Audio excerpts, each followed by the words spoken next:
This is full squad. Roll.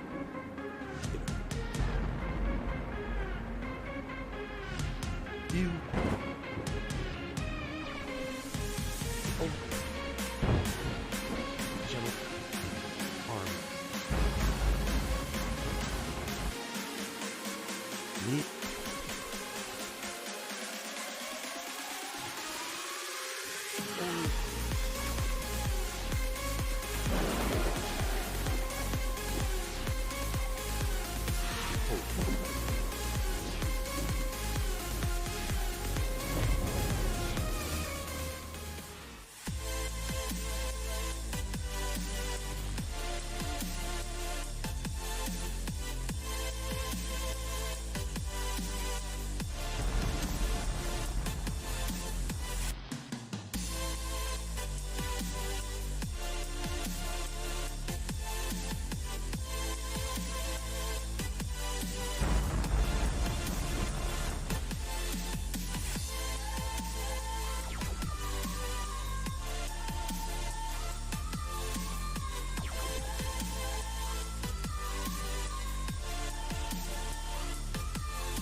This is full squad.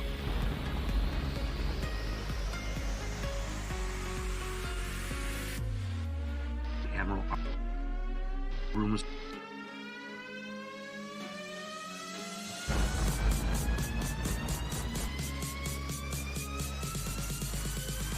he's up.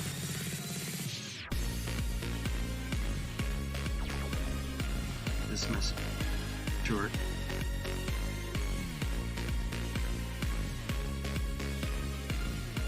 To make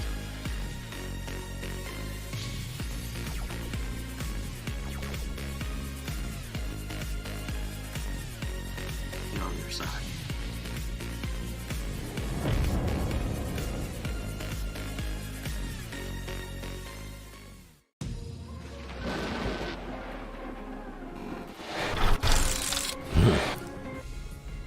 Hold on here. 1 second. Gearbox. Come on, man. Thought you were on top of this. What's going on, buddy?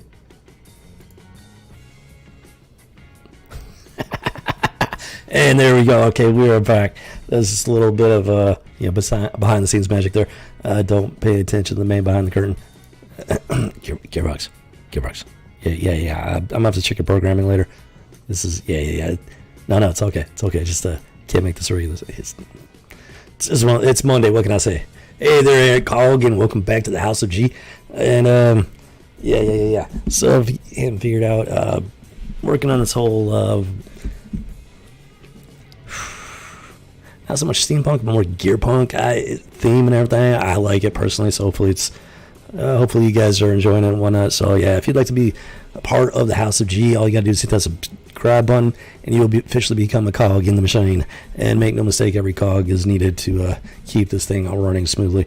Now, there's a lot of stuff going on my main channel. Things are, hopefully it's not my imagination. I think things are starting to pick up a bit. So I'm extremely busy over there. See, I am running a little bit late today. I had some stuff going on this morning I had to take care of. Just is what it is. I'm doing the best I can. This is my side channel, my passion project. I'm not giving it up. Unfortunately, there's just sometimes stuff happens, and that's kind of what's going on today. So hope you're having a good Monday there. If not, maybe we can turn that around, kick it off here a little bit better, rolling into the week and whatnot. And well, there's a lot of stuff going on out there in the world today. There's, like I said, I'm extremely busy. Holy crap! And my main channel is just, it's going up a notch, which is great. It's what I've been working for almost a year and a half now. Like I said, hopefully I'm not imagining things. But we will keep things rolling here on the House of G. The goal is to at least do the House of G live stream on Monday. Not today. I'm not going to be able to. I've got to keep it relatively, within. The usual goal is roughly like 2 hours on the House of G stream, and a lot of times they go like 3-4 hours. Normally it's not a problem. Today I'm going to try to keep it to the target parameters. We'll see. We will see how it goes.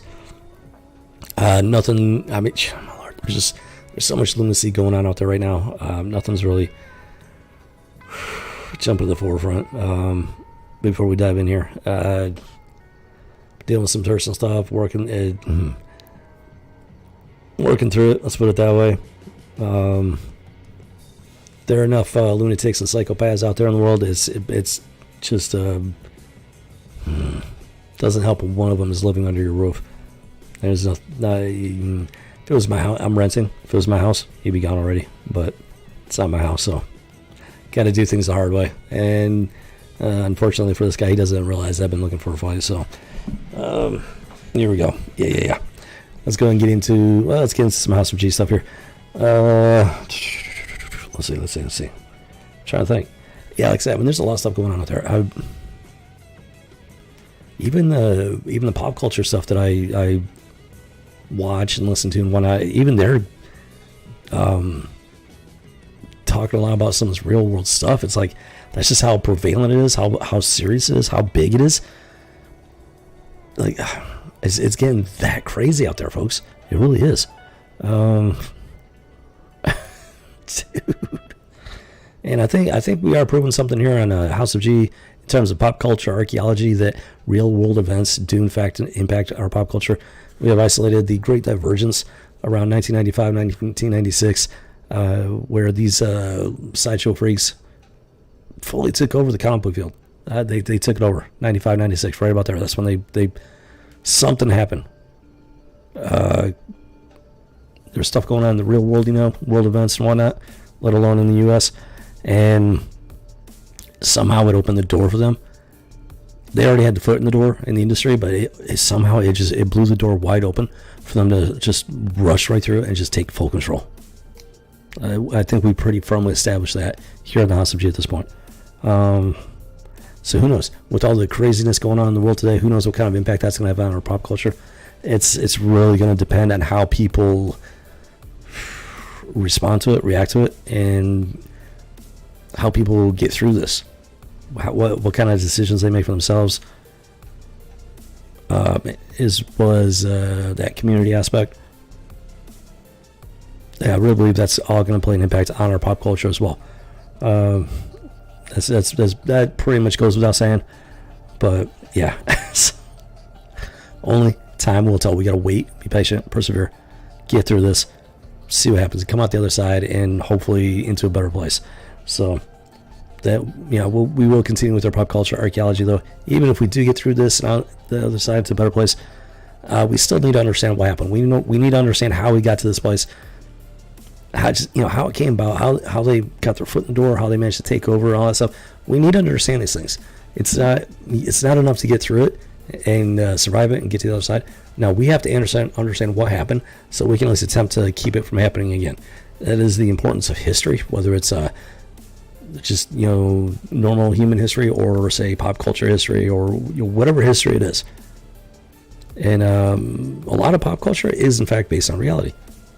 You simply cannot escape that fact. And so that's a big part of what we're doing here in the House of G. We're touching on stuff that nobody else wants to touch on or talk about, because maybe it's not popular, or because YouTube will not allow it to be talked about. I don't care. I'm at the point I do not care anymore. We will talk about it here until the day that YouTube decides to shut this channel down for good. That was a promise. So let's go ahead and let's do it. Let's go ahead and kick it off here. And I got straight. How is that even possible? Straight here. Somehow, but straight hair tickling me in the back of the neck and it's driving me nuts. I don't know, man. Come on. Okay, so like I said, I was running late today, so I wasn't able to get the usual. Actually, no, I can go and do this, I think. Hold on here. Yeah. Let's see. Yeah, I'm not going to be able to do quite the usual, but I can do this. Let's see. One second. Just a second. Come on, man. Come on. Just need a moment. Let's see here. Yeah, we're going to start off with this one. And hold on. We're almost there. Watch this. Abracadabra. Just, sprinkle a little magic water on it. Boom, and it grows. There we go. Boom shakalaka there. All right. So today we're going to start off here with X23 versus Dakin. I have no idea who Dakin is. X23 is the daughter / clone or something like that of Wolverine. If she is in fact a clone, this is problematic from a genetic standpoint. And well, let's go ahead and get into it. Dakin, I want to point something out. This Dakin guy, I have no idea who he is. No, I have this issue, and I read it a very long time ago. Don't really remember anything about it. So as far as Dakin goes, and then behind him is something Wolverine. I don't know what it's supposed to be. There's wording behind him. For whatever reason, they covered it up. You can't see it, so like I don't know why it's even there. Pretty sure this is after the Great Divergence, which would explain some of the dumbassery with the design there. I'm pretty sure it's supposed to be Wolverine behind him, and then there's something else, another word. I have no idea. So it's like, not a clue. All I can say is that, we got two Wolverine wannabes duking it out. Now look at her claws. She's missing the middle claw. She's only got the two outer claws. And, oh wait, so does this guy. So what exactly is going on here? I have no idea. I don't know who Dakin is. I don't know if there's it seems obvious there's some sort of, oh, wait a minute, what the what? Oh, it just gets even more ridiculous. I just noticed that. Okay, let me point this up. So yeah, now this I knew about. She's got the claw in her foot, which is just stupid in my opinion. Like, are you kidding me with this? Oh my gosh. It's just always been it's just dumb. I'm looking at this. It just doesn't even make sense from an anatomical standpoint. Like, I get it.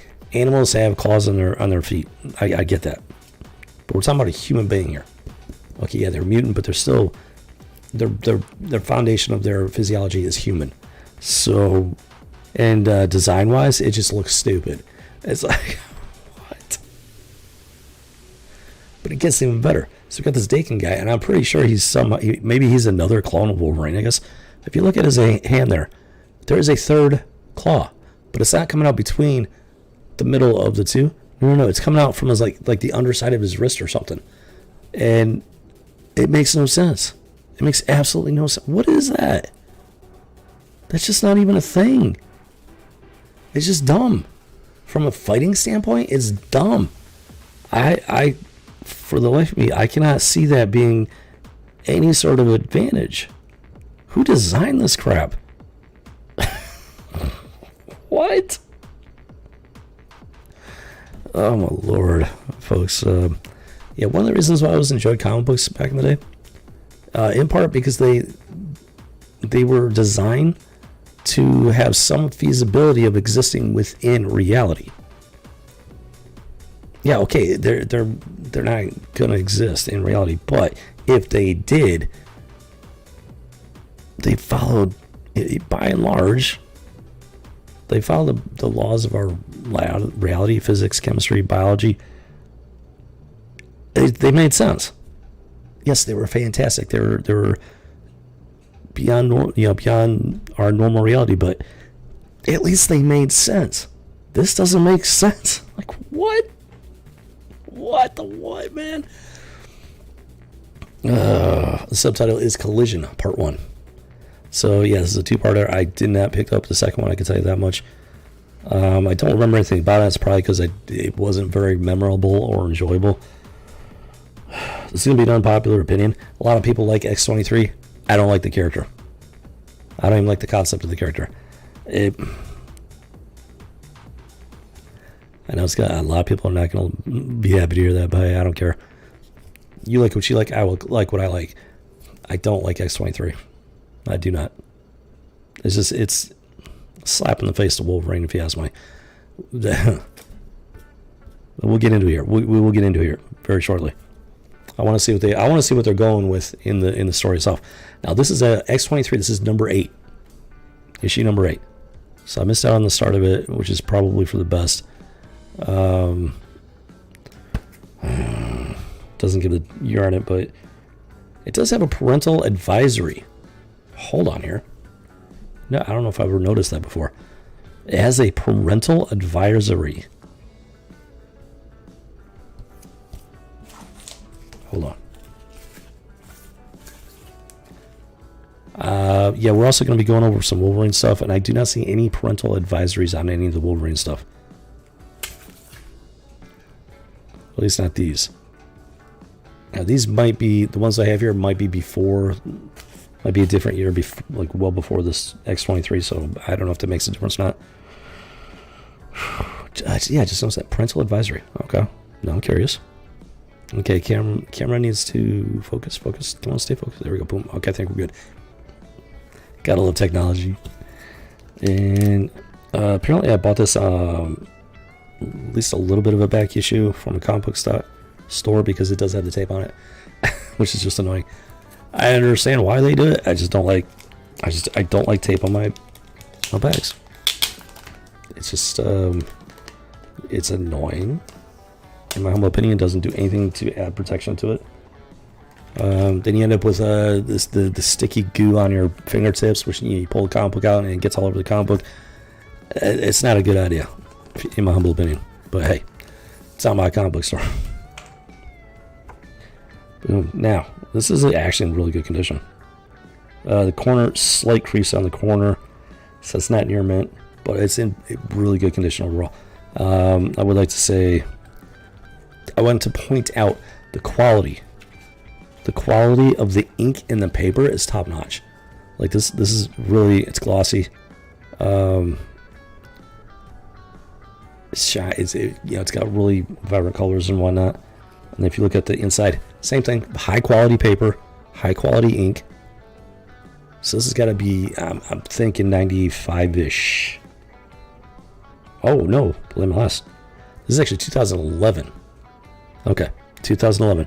High quality ink, high quality paper. How much was this? $2.99. One of these days when I get the time, I'm going to put together like some charts or something like that of the pricing, the paper, stuff like that. Hopefully, someday. So it's going to take some time. That's the thing. I have to find the time. So my main channel, like I said, I might be imagining things, but I think it's picking up some steam, which is exactly what I've been wanting, hoping for. So I might not be able to do a whole lot with House of G beyond the streams here, but I'm gonna try. I'm gonna do my best. Cloned from the mutant Wolverine, X23 was made to be the perfect weapon, but I thought Wolverine was already the perfect weapon. So it's already, her origin is already rubbing me the wrong way. With adamantium coated claws on both hands and feet. A healing factor and heightened senses. She more than lived up to that promise, becoming one of the world's most sought after assassins while still only a teenager.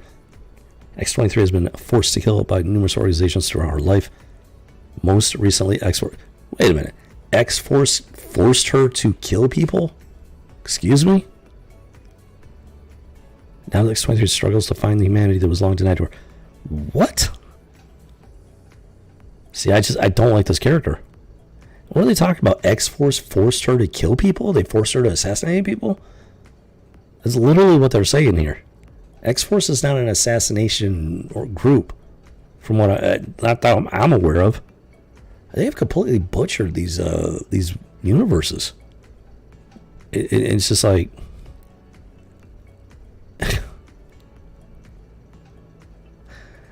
she was made to be the perfect weapon, and she more than lived up. So we have our second instance of a Mary Sue here, folks, in the world of comic books. So Wolverine wasn't the perfect weapon. No. His clone was. The female clone was the perfect weapon. I've had with this bullshit. I've straight up had with it. I'm sorry, folks. X23 is a trash character. I know it's going to be an unpopular thing to say. Just because they draw her where she's actually fairly like hot and sexy doesn't mean change the fact that she's a trash character. If you got a problem with that, then you are a soul boy simp, and you need to get out there and meet real women. Okay, let's get into this here a bit more. Oh yeah, then the whole thing. Clone from the mutant Wolverine. Let me point out the obvious here. Wolverine is a man. X23 is a woman. There are some genetic obstacles there regarding that. Now here's the thing. You may or may not know, I'm a certified biologist, so I'm speaking from a place of authority on this. I did, during my studies, I went pretty heavy into genetics and whatnot as well. So I'm sure most people know, they understand, men have XY, women have XX. So let me, let's get into just a really brief science/biology lesson here. I'm going to keep it as brief as possible. And this is like the most simplistic way I can put it. This does not get into the nitty gritty. There's simply not enough time for that. Okay, so men, they have an X and a Y chromosome. Now, pay attention here. Pay attention. Put down the paper airplanes. Don't be passing notes. No. All right, I need you to pay attention here. Okay. Men, including Wolverine, have an X and a Y chromosome. Both of those chromosomes are utilized in his genetic makeup. Okay? During the developmental biology stage within the womb, both the X and the Y chromosome are used to develop his physical body. Okay? All of the information in both of those chromosomes are utilized. Now, when it comes to women have 1X and 2X. They have 2X chromosomes. But here's the thing that most people don't understand. That second X chromosome is completely useless. Excuse me. During the development of that human embryo in the womb, guess what happens? One of those X chromosomes gets flipped off. Now, I could have done something there and turned that into really funny, potentially, let me show you. So, one of those X chromosomes gets flipped off. There, that's easier than trying to explain what I was trying to do. Okay, it gets flipped off. So, you either got one X active during development, or you got the other one active during development because it gets flipped off. Do you get the joke there? I mean, this is legitimate scientific fact. Do you get the joke? It gets flipped off. It becomes what is known as a bar body. So when it comes to women have that X, the genetic information from one of those X chromosomes. They don't get double the genetic information in their physiological makeup. No. They get 2 X chromosomes, and it randomly flips off one of those. So they only have genetic information from one X chromosome. Men, no. Men have the genetic information from the X chromosome with the genetic information of the Y chromosome added to it. Do you understand? Men and women are not the same thing. Men have something that women do not have, and this is a scientific biological fact. That is why this is problematic.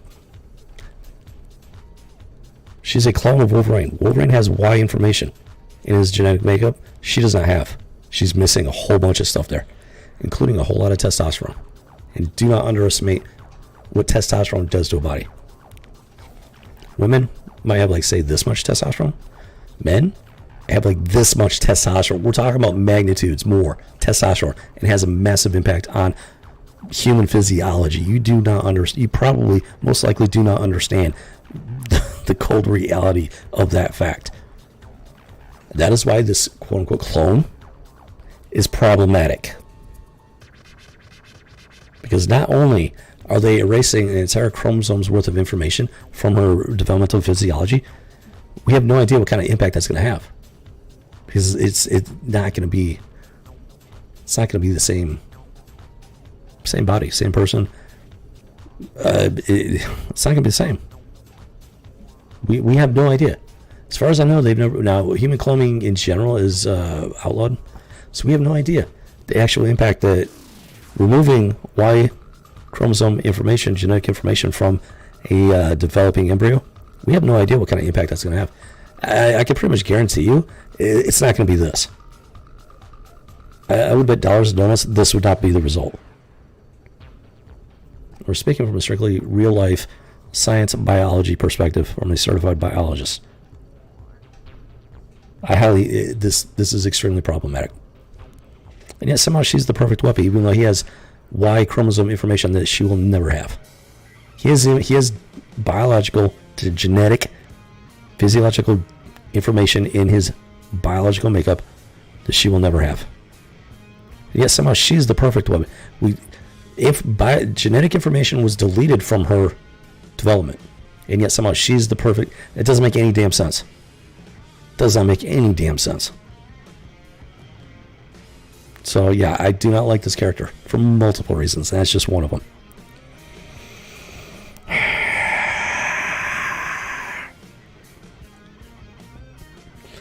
See, it's the problem of being a geek with a scientific background. I can suspend disbelief with the best of them. But I'm not a fucking idiot. This is just dumb. Whoever came up with this, they do not understand science. They do not understand biology. They do not understand genetics. There's a word for people like that. I think there's more than one word. And those people are in control of things right now, not just pop culture. Okay, so let's continue here. So that's my 2 cents. That's my belly aching for the origins of this character, at least. Okay, so talking about, I don't know anything about this character. That's why I'm reading this stuff. Normally, I don't sit here and go through it this deep. X23 has left the X-Men's island sanctuary of Utopia. I don't even know what that is. This is from 2011. I bailed on comic books in 2012. And I missed out on a lot of stuff before 2012. So, yeah, that's new to me. Working on the search for the soul she fears she may not possess. Interesting. Now, it could be because she's a clone. Okay, we're not going to go down that rabbit. That brought something that made a connection in my head. But we're not going to go down that rabbit hole. Not right now, at least. During the trials, X23 learns that Malcolm Kelcord, the former director of Weapon X, has ambitious to restart the program. Now the hunt is on as X23 and her traveling companion Gambit. Okay, so she's traveling with Gambit. Interesting. Continue their soul-searching journey to confront the demons of X23's past and destroy the malevolent Weapon X for good. Laura and Gambit decide to begin their search on the criminally corrupt island of Madripoor.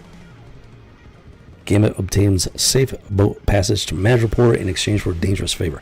Rescue a missing police informant from the clutches of a savage gang of pirates. X23 and Gambit secretly flee to the pirates' base, but are soon forced into action when the pirates attempt to brutally murder the informant. X23 kills the leaders of the pirates, but is unable to save the police informant, who dies in the ensuing battle. X23 and Gambit escape the base in a boat as the pair reflect on the battles behind them and set their sights on the next destination, Madripoor.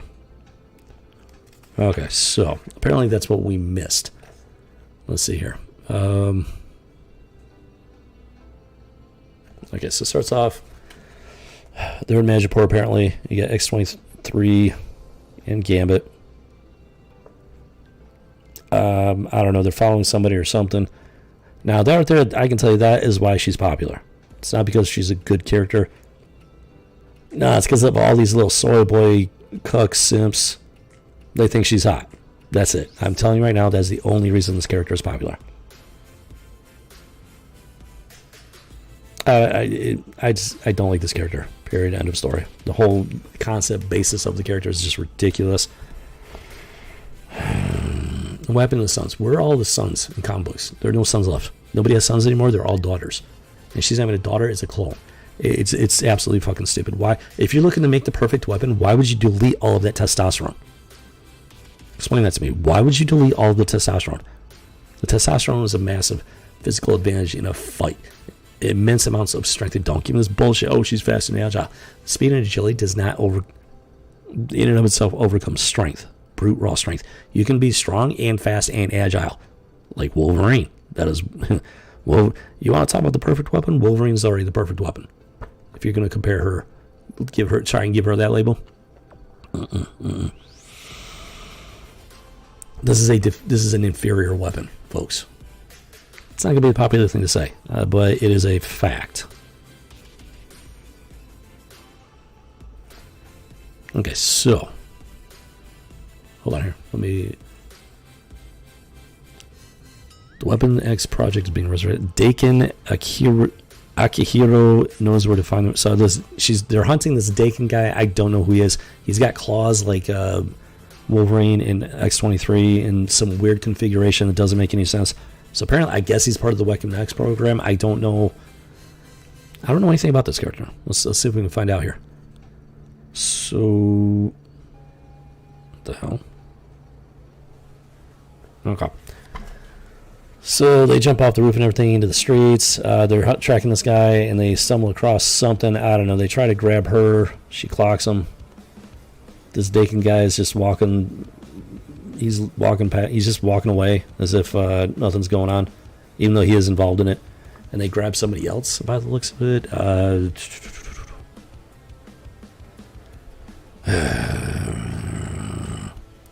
He has Wolverine's shoulders. She makes that statement. I am the clone of his father. Wait. I am the clone of his father? Wait a minute. Wait. So this Dakin character. Wolverine is his normal biological father? Is that what they're saying with this? And yet this Dakin character is apparently a villain? Bad guy? Like a really bad guy? Is that what they're saying with this?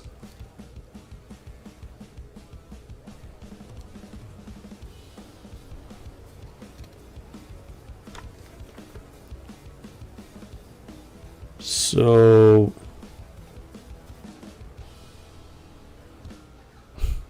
wow. Oh my lord. Yeah, so she jumps in the van trying to save the kidnapped victim and whatnot. She's a clone of Wolverine. She does what Wolverine does. It's just not as impressively. And I mean, look how she's tiny. She doesn't have super strength. She's tiny. It's another problem here, folks. There's another major problem here. She doesn't have super strength. Okay. Wolverine does not have super strength. She's a clone of Wolverine. She does not have super strength. In order to use a bladed weapon, swords and whatnot, they do require a certain amount of strength. Now, it's not completely about strength. You can use the sword effectively without, it depends on the type of weapon it is. But she's doing a lot of hacking, slashing, and stabbing. She's a fraction as strong as Wolverine is. You need to understand this. This is a biological fact. Testosterone makes a massive difference in terms of muscle mass and strength. So for them to call her the perfect weapon is just stupid. Absolutely stupid. Boneheaded. Because without that testosterone, she does not have nearly as much strength to put behind her hacks and slashes and stabs. And that does not make her the perfect weapon. That makes her an inferior weapon by scientific definition. This is why I don't like this character, folks, and this is why. It's a stupid character. It would have made way more sense if it was a male clone. He is a male. Do you not understand the amount of work would have had to go into to remove that Y chromosome successfully? Only to create an inferior weapon? It makes no sense. There is no logic to it whatsoever. It's a dumb fucking character.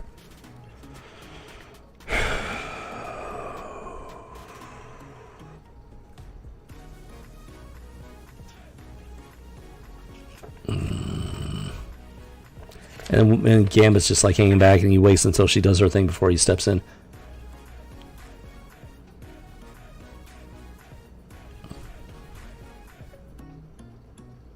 Because, you know, she's the perfect weapon.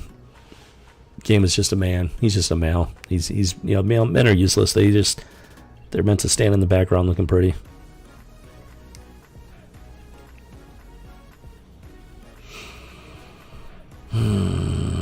I will say this at this point. At least at this point, they still knew how to draw women. That's the only thing I would give them at this point. So yeah, the police show up, whatever. Then there's this chick. I have no idea who she is. We'll see if we can find out here in a second. But she looks really nice from a purely physiological standpoint. Yeah, I don't know who she is though. And then she runs into Gambit and like lunges on him. She acts like a woman in that scene at least. And that is refreshing. It's a little surprising because this is 2011. You don't expect that in 2011. Let's see if we can figure out who she is though. So as far as I can tell, okay, so her name is Ms. Tiger.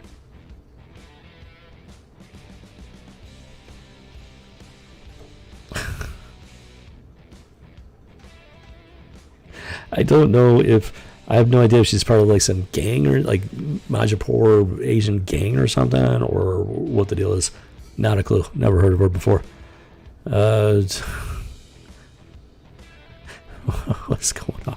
What is going on here, man? Okay, so this Daken Akihiro is the actual son of Wolverine, but he's apparently a very bad dude. But his female clone is the perfect weapon with a perfect moral compass, apparently. Go figure. I don't like this character, and I do not like this story.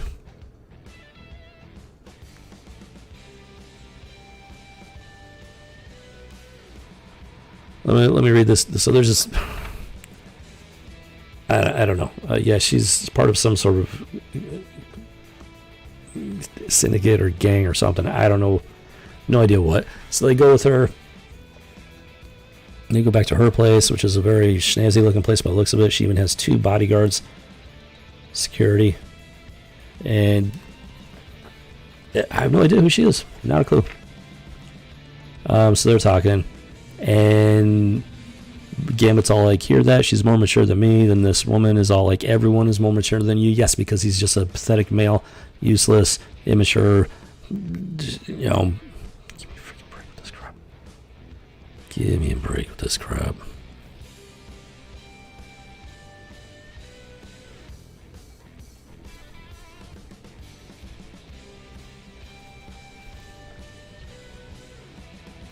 So X23 reveals to this woman, I am the clone of Wolverine. And then the woman responds with this, you? A clone of Wolverine? Unless you're hiding something significant in those tight pants, I seriously doubt that. It is one of the only factual statements, I can guarantee it's one of the only realistic factual statements in this issue that you will find.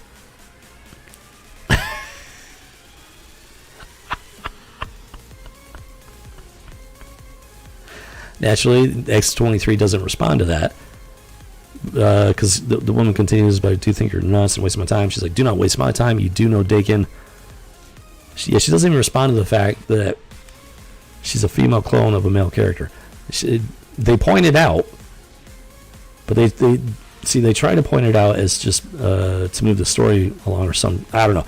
They point it out and then they ignore it. It's like they understand how stupid it is, but they think that you're too stupid to. They think you're going to be satisfied with that, and a lot of people apparently are. I'm not. A lot of people apparently are, because there are a lot of people that like this character, and they gloss right over it. They don't even gloss over it. They point it out and then they move on. They just completely ignore it after they point it out. What the hell, dude? What the hell, man? This is just horrible writing as it is. I just can't with this. Keep in mind, this is 2011. This is long after like 15 years after the Great Divergence. Now, the art is great. The art is actually really good. The women look like women, which is shocking. I am shocked at how feminine these women look. Now, looks and behavior are two different things. The chick in purple, like she lunges at Gambit. She's like giving, she actually acts kind of feminine. She acts really feminine in that scene. But then, yeah, the two chicks get into this cat fight, and she disrespects Gambit by, referring him to as being always everyone being more mature than him. No respect. It's really weird. It's weird. Just weird.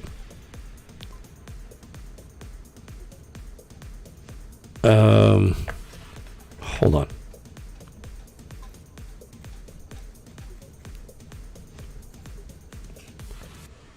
So I don't know. Gambit and X23 leave. You go to the next page, and boom. Guess who's hiding in the closet or whatever this is? Some sort of secret room. Door, a painting, whatever that is, opens up, and out steps Dakin, the guy they're after. So this chick is actually in league with Dakin, and she's hiding that fact.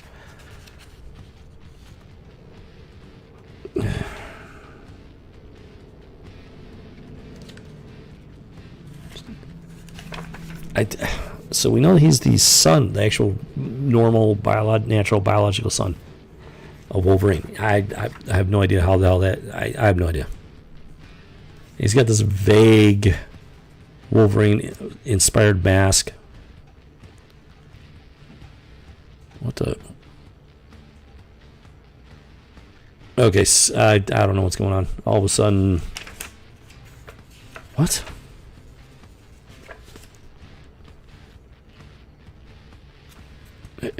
What?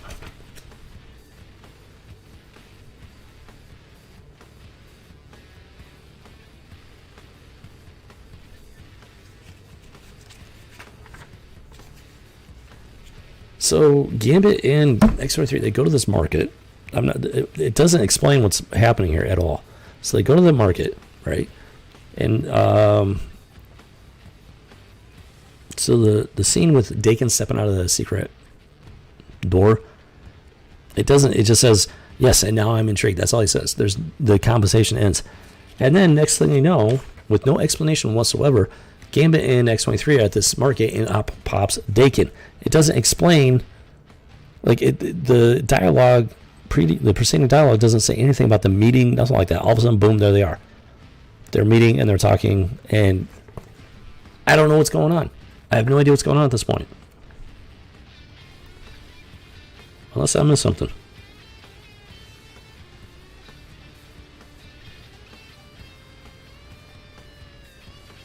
Yeah. She doesn't say anything. She doesn't admit that she's in cahoots with this Dakin guy. She doesn't offer to set up a meeting. Nothing. There's no explanation whatsoever. All of a sudden, they're at this market meeting with Dakin. I have no idea. It doesn't explain at all how this transpires. It's just terrible writing. They just they magically meet at this. What the hell, dude? This is just, it's freaking terrible writing. Take my word on that. So they have the expected conversation. You really expect me to believe that you're a clone of Wolverine, your father? Yes. Making her your what? Mother? I had a mother, and that's the last time you were mentioning her. And I might kill you for telling the most ridiculous lie ever. I was made in a lab from Wolverine's DNA. That is not a lie. Prove it. And then she, out comes her claws. What the fuck?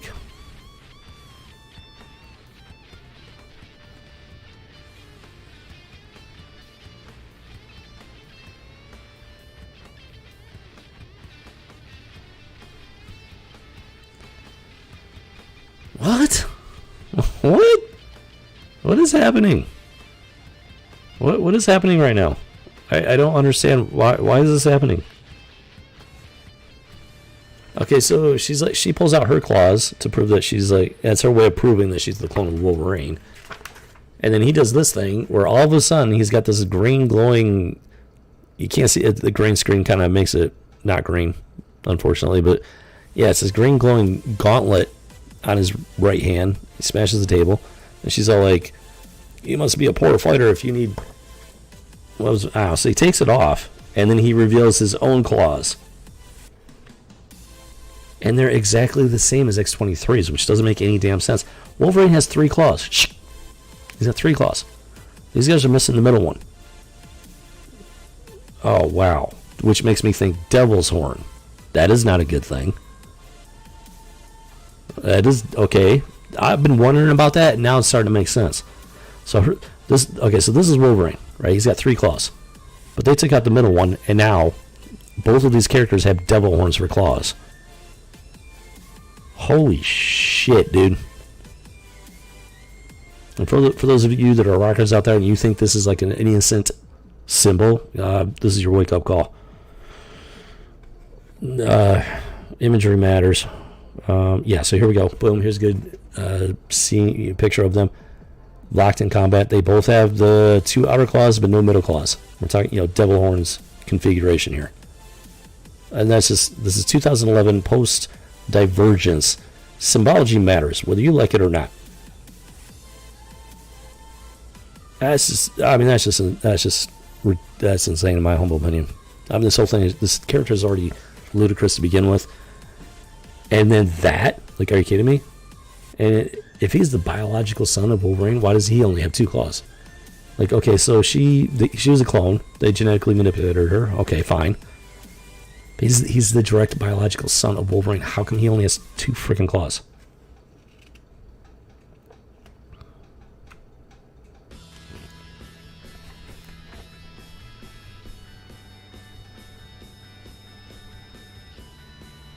And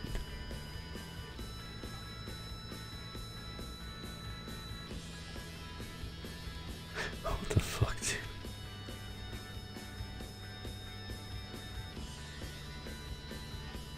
So this is a sibling fight.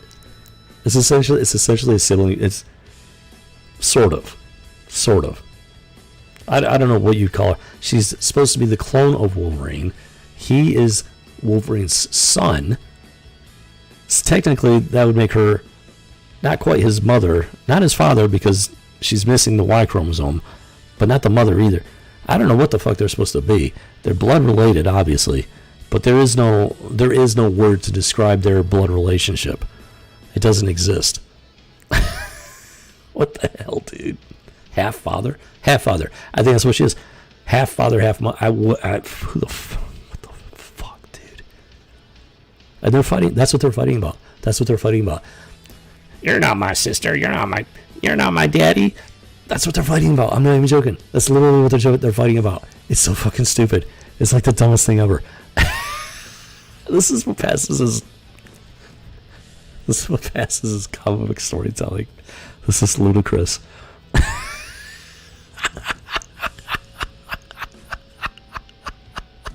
I mean, especially as far as Wolverine goes, this is some of the dumbest shit I've ever read. Oh my lord, no wonder I never bought another issue. This whole fight is just them arguing about their blood relation in a very childish sibling, child sibling type of manner.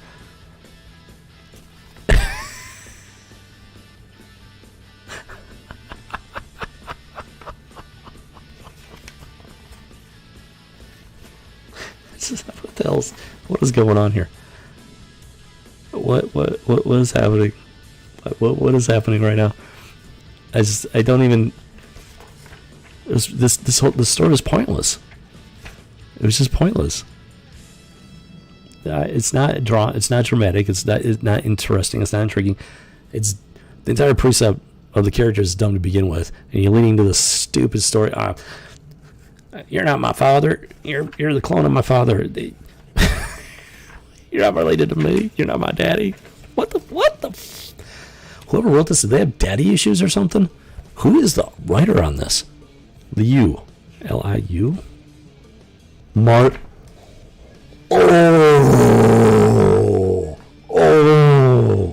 Oh, this is the writer.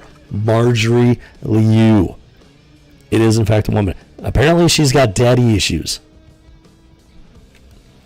I can't make this stuff up, dude. She brought her daddy issues into a clone of Wolverine comic book.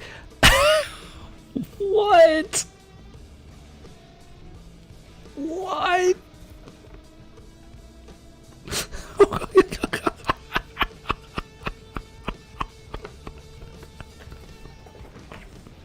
I can't make this stuff. This is insane. Oh my lord. I seriously cannot make this stuff up. This is some of this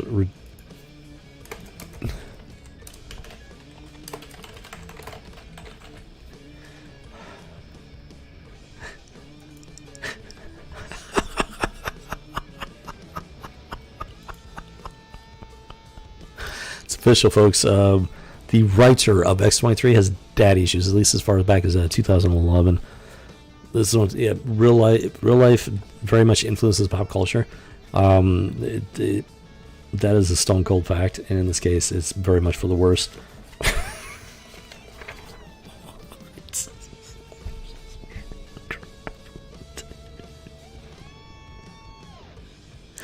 I just can't even. I mean, look at this. She does not have augmented strength. Look at him versus her. Yeah, I'm sorry, but he's got a massive advantage. Okay? And that third claw they have on him doesn't even show up yet. Like, where's this third claw of his? Why is it on the cover? There's no sign of it yet.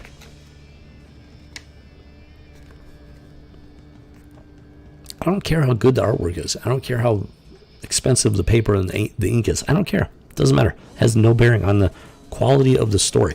And the story is trash. We're talking 2011. See, where's this third claw? There's a third claw on the cover. For his left hand, and on his right hand, he's only got the two claws out. It doesn't make any sense.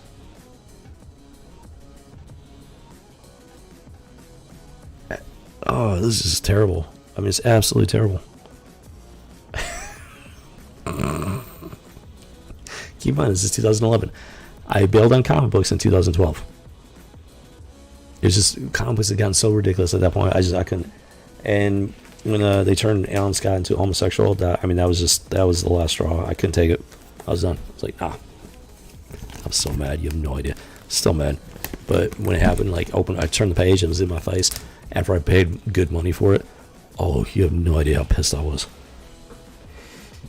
Okay, there we have it. That is X23 versus Dakin, issue number 8. Issue number 8, Collision Part 1. It's the only one I ever bought. Why? Because it sucks. It just sucks. Holy crap. Terrible. Terrible character. Terrible issue. And Marjorie Liu put her daddy issues into the story. Not joking. Not joking.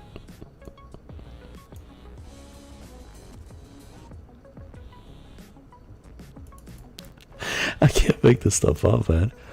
This is crazy. I just can't make this stuff up. Okay, so now we're moving on to Wolverine number 76. Little on-screen magic there. Yeah, I'm running late. I had a lot of stuff going on this morning, so unfortunately I wasn't able to get quite completely set up. Plus, I think I launched the stream about 25 minutes later than usual. That's life. Alright, so here we go. Wolverine number 76. Boom, boom, boom. Now, this is older. It's definitely not 2011. It's definitely older. And, yes, you got Wolverine. I mean, he's just looking like a brute. He's the best at what he does. That's why he's the perfect weapon, not X23. He's the best at what he does. X23 cannot hold a torch to him. And then there's Lady Deathstrike. It looks like they're kind of fighting on the same side, at least for the moment. Let's see if we can find out what's going on here. I think I remember this one being a decent one. I remember this cover. This cover is it's a fairly iconic kind of cover almost. Condition. Oh, it's pretty good condition. Not near mint, but it's yeah. There's like a little bit of something on the corner, and then the other corner. Other than that, it's actually in really good condition. Okay, let's go ahead and let's see. Yeah, December number 76. Where is the 1993? So this is 1993. Wolverine number 76, 1993, December. So this is not too far before the Great Divergence. A little bit before it. Let's see if they had their foot in the door on this title. prior to 1995. Now the quality, like the cover, the paper, the ink quality on the cover is not bad. It's not as good as the 2011 X23 issue, but it's pretty decent. It's pretty good. It's pretty good for $1.75. Now the inside, the paper and the ink quality is not. It's not the same as what we just looked at. This is pretty standard comic book quality at this point. So yeah, there's something went down that it boosted the paper and ink quality for some reason. I'm telling you, it's connected to real world events, and then the great divergence. It's gonna take it. What the what? Wait a minute.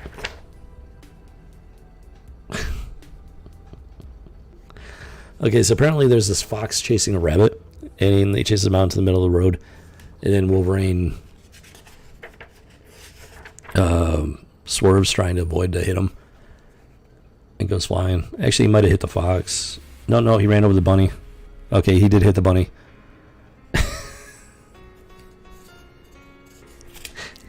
Unfortunately, he ran over the bunny, and it caused him to swerve and everything. Without his mutant healing factor, that probably would have hurt quite a well. It would have caused some pretty major damage, I'm thinking. What the what? Okay.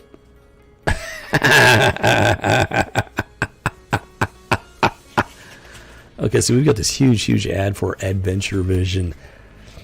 Oh man, I miss the good old school comic book ads, and I remember this from Angry Video Game Nerd. He actually did an episode on stuff like this, and it included Dragon Strike from Adventure Vision. And that guy, I'm pretty sure he was a professional wrestler, and they tapped him for this role. And the way he did the video, I mean, it was so hilariously bad. That's great, man. And now we're stumbling across an actual real comic book advertisement for that game. That's awesome. That was amazing.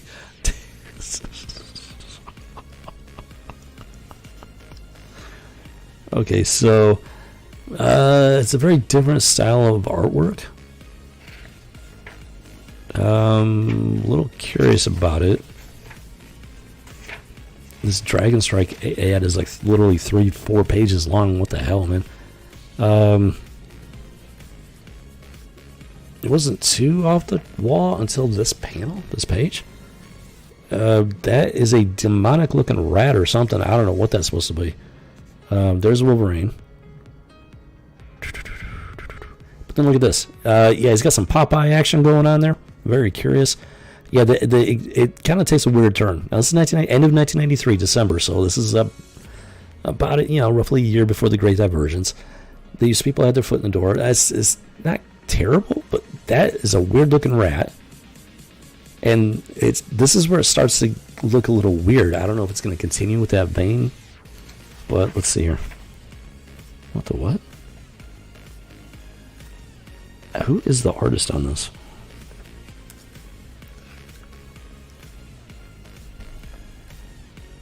Come on with this.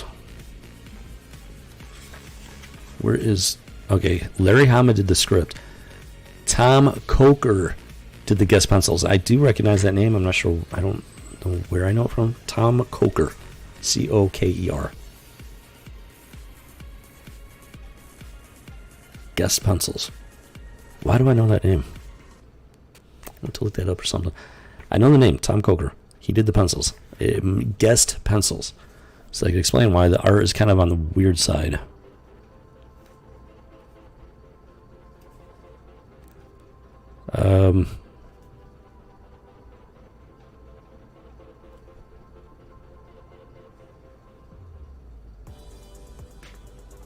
Okay, so apparently this takes place immediately after Magneto rips the adamantium from his skeleton. Either the editor, he's got amnesia. I'm not sure.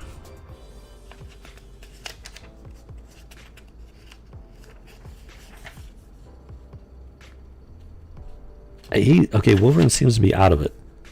I think this it looks like this takes place shortly, almost immediately after Magneto literally rips the adamantium from his body. So this guy, he seems, I don't know if he's if it's from the accident, he's like rattled or something.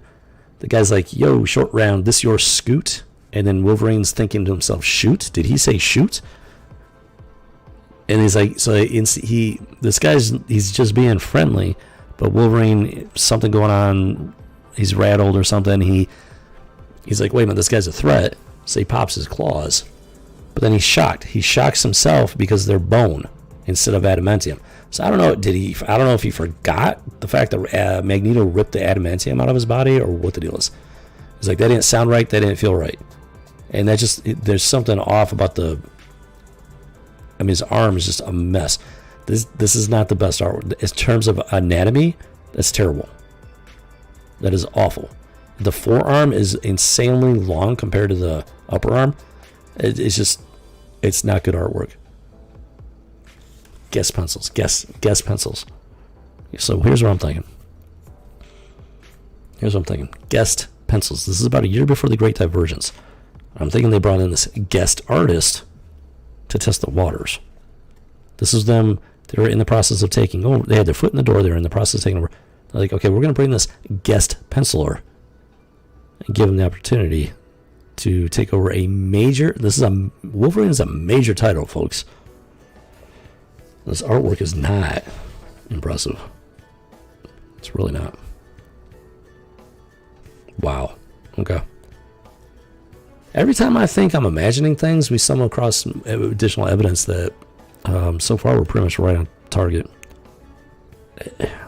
The more I read this, the worse the artwork gets. Holy crap.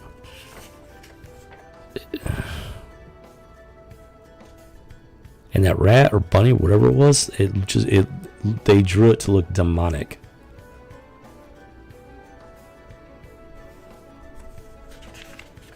What is going on with this?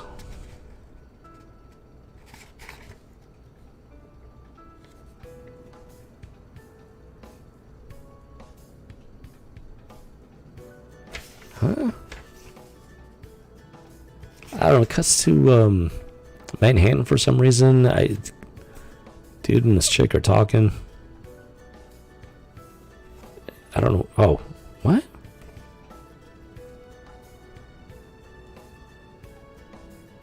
Huh? What? What? Huh? Oh, okay.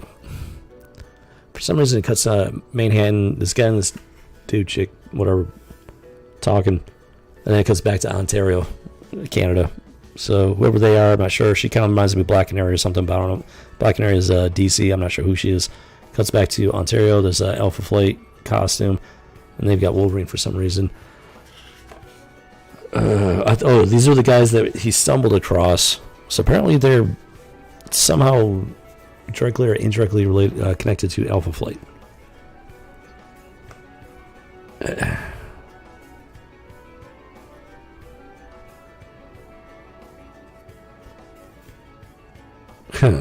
Okay. And so a day later, these guys, they show up in Canada, and they just happen to come across this bunny they got ran over. Just happened. And I don't know if they make a connection or what the deal is. Oh yeah, she's like, he's on this road. I don't know if the dead bunny gave it away. If so, I have no idea how.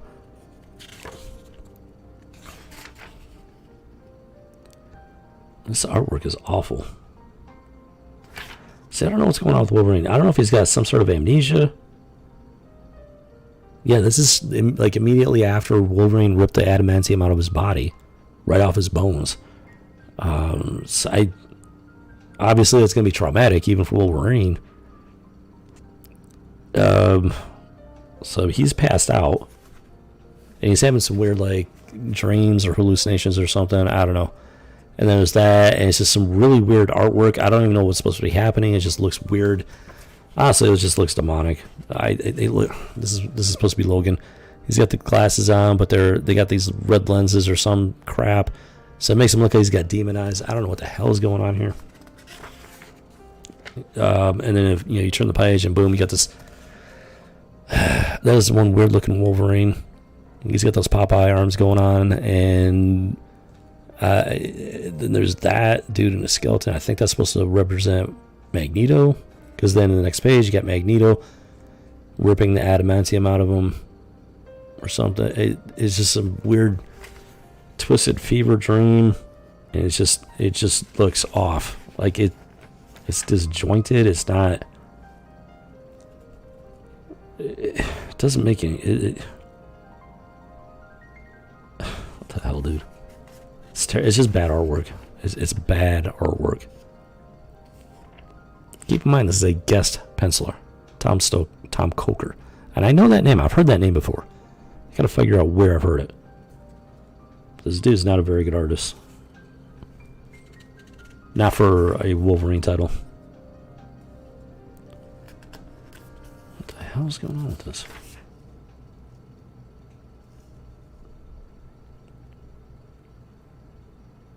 Oh, wait a minute, wait. No. Because I don't think those bikers were connected. The one panel, he did have an address on a piece of paper, and when he passed out, apparently he was holding it. I don't know. It was sitting next to his hand on the ground. And so the bikers brought him to the address on the paper. So they're not directly connected. They're not connected to Alpha Flight at all. He just happened to have the address for this Alpha Flight chick. That's what's going on. So he finally wakes up, comes out of it. And, she's like, all like, doting on him and stuff, trying to take care of him.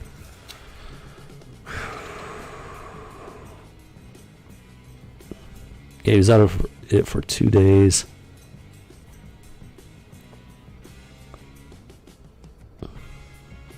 Whoever she is, she's really affectionate towards him. She don't see very often nowadays in real life. Just leave it at that. Gosh, this guest penciler is not a good artist. Just not a good artist. It's him trying to draw sexy. Yeah, it's him trying to draw sexy. It's a little bit on the juvenile high school side. Let's put it that way. It's sorry, buddy, that just doesn't do it. And then you got Lady Deathstrike in a bar or something. I don't know. The story's a bit disjointed. The artwork, maybe the story was actually written half decent, and the artwork just doesn't portray the story very well. This guy's not the best artist, so that could be it.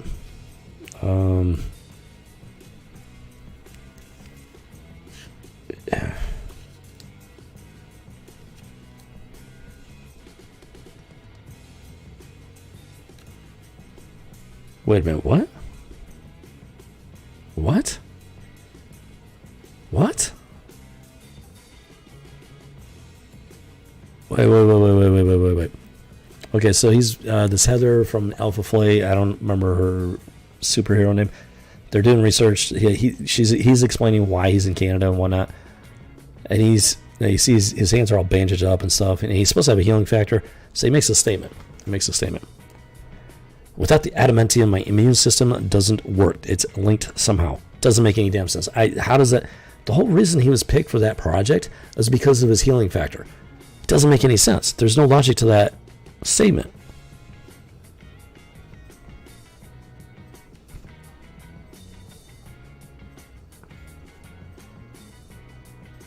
Wait a minute, what?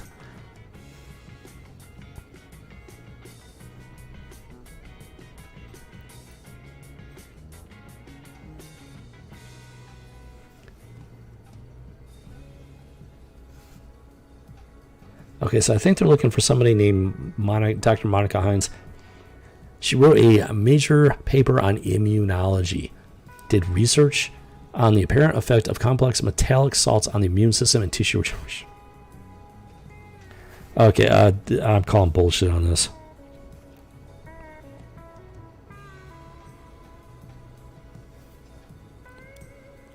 The whole point that he was chosen for the program was because he had the mutant healing factor. He had a greater chance of survival for the process. This doesn't make any damn sense. They broke his origin. They broke his origin with this issue. Now, because now they're saying that without the adamantium, he has no healing factor. No. No. I'm sorry. No. And guess who wrote this? I'm a little shocked at this. Larry Hama wrote this. He wrote the script on this. His name is attributed to the script. Attributed to the script. And I know that name, Larry Hamas. No.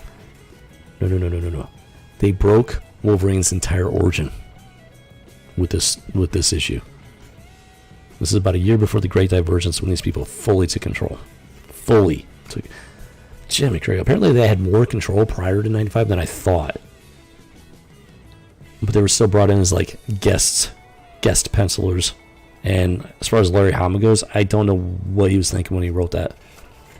Or who approved it. I got no idea. And then at the very end, in comes Lady Deathstrike. The story continues from there. I don't think I have the next issue, though. 1993, I'm a little surprised at how bad this is. This is it's Wolverine's major title. And it's pretty great divergence when these people completely took control. But it looks like they had a good bit more control than I thought in 1993. Which is very disappointing. I mean, they literally break his origin. They break his origin in this. He was born with a mutant healing factor. It's the whole point of the Weapon X program, applying adamantium to his skeleton because he had a greater chance of surviving the process. And now they're saying that without the adamantium, he has no healing factor or immune system at all, apparently, at this time.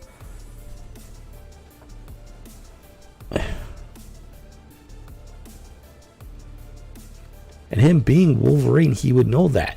He would know that he was born with a mutant healing factor. He would know that it has no connection to adamantium. In fact, I distinctly remember reading. I'm pretty sure it was an X-Men. This is complete bullshit. Let me explain why. I have additional evidence of that fact. I distinctly remember reading. I think it might have been an X-Men issue. It was literally like immediately after Magneto like ripped the adamantium from his body, and I think he was in a fight. It was either like a motorcycle accident or a fight. I keep in mind there was a motorcycle accident in this one too, and he did not bounce back from it immediately. He was in a daze and stuff like that. No. I just think I'll have to see if I can find this someday, because I should still have it. It was either a fight or another like motorcycle accident. It was catastrophic. It caused all kinds of damage to him. However, I mean, he healed almost instantaneously. And this is without the adamant. This is after Magneto ripped the adamantium out of his body. And the theory, he's thinking to himself, whoa, wait, what's going on here?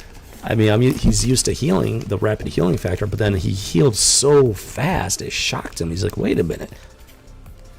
I haven't healed that fast before. And his thought process was that the adamantium was actually retarding his healing process. Like the presence of the adamantium was actually toxic to his body, but his healing factor was able to counteract the toxicity or something. So while he still had an extensive healing factor, a significant portion of that healing factor went to his daily, just healing him on a constant daily basis. So while he could still heal, it was less than what the natural ability actually was without the adamantium in his system. And this is the exact opposite of that. Exact opposite. This is freaking bullshit. Holy crap! I'm shocked. I'm flabbergasted right now. This is, oh my lord! I can't make this up. I've got to find that issue. I have to find it. Problem is, I have no idea where it is. I want to say, it should be in my collection. It should be in there. I just don't know where. I have a significant number of issues and everything. It's gonna take time to try and find it. But I want to find it so I can prove that what I'm saying is true. That I'm not because what I distinctly remember it, and it's the exact opposite of the issue that we just went over. And if that's the case, like, holy crap, they not only did they break his origin, I mean, they completely ignored established canon within the X-Men universe, specifically regarding Wolverine. That is incredible.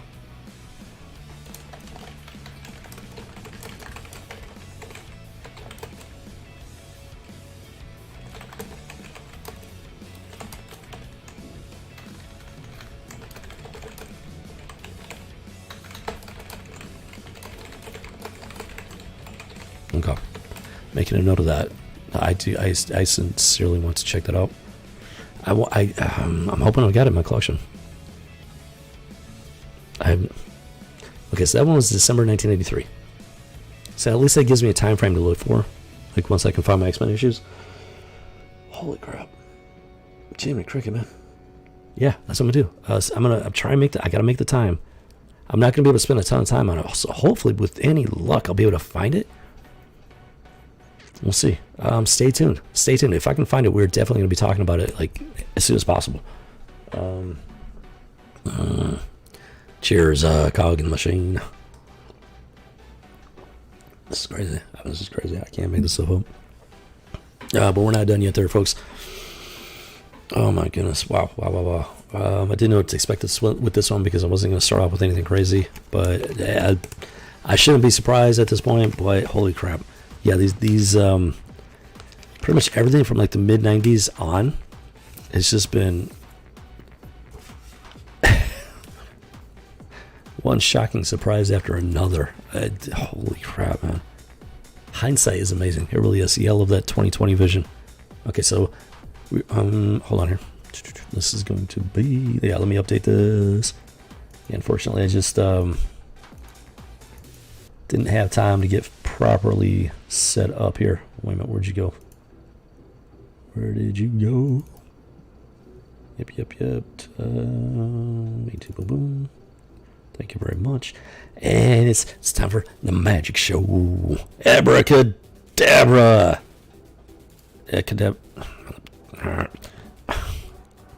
But we're not done with the magic show yet. Watch this. Grow, says me. Look at that. Check that out. Isn't that the coolest thing ever? Yeah, like that. It's like, okay, folks, here we go. So we got ourselves Wolverine number 82. The last one was 76. This is 82, so this is going to be 1994. And we already have evidence of the Great Divergence being put into place. Now, I thought they had simply gotten their foot in the door at that point. And they'd completely taken over in 95, and I still think that's pretty much the case. But apparently, they may have had both feet in the door in 93 going into 94 after reading that last one. And if I can find that one issue of X-Men that I was referring to as proof of what I'm saying, holy crap. I mean, it's just more disastrous than I thought. I mean, they I don't even know how you do this. They went in opposite directions with Wolverine in the same time frame. How does it even happen? I don't have a clue. Oh, guess what? Yeah, this one's scripted by Larry Hama. Adam Kubert was special assist by Bob McLeod pencils. Adam Kubert, I know Adam Kubert. Oh man, dude. Okay, let's dive in. I'm not really looking forward to this, but we have to do it. We have to. So the cover doesn't show much, just Wolverine being Wolverine, and that's all you get. Omnia Mutantur, which I think is supposed to be Latin. It says everything changes underneath. It's probably Latin. Everything changes.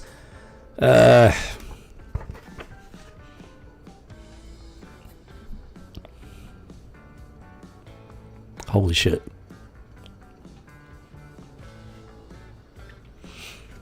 Holy shit. Everything changes.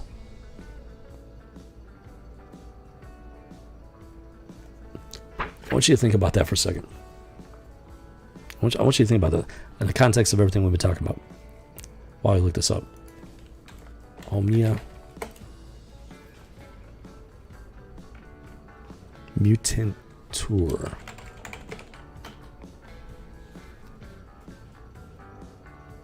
It is in fact a Latin phrase, as expected.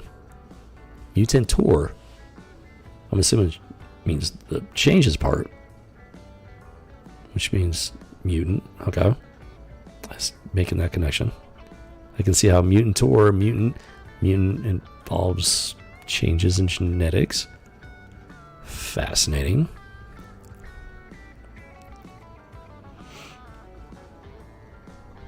Hold on. Wait a minute. Wait. So apparently there's more to this quote than simply everything changes. The longer version of this quote is omnia mutantur nihil. I don't know how to pronounce Latin. Nihil interit. I'm not schooled in Latin. I wish I was.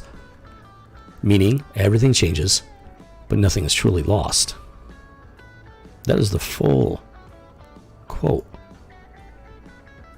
Well, that I'm aware of. There could potentially be more to it. I have no idea. Everything changes, but nothing is truly lost. But the only part they use for this is everything changes. That is okay. Normally, I wouldn't see that. Normally, meaning back in the day, I would not have read anything into that. I just like, okay, so they're making some sort of narrative type connection with the story or something.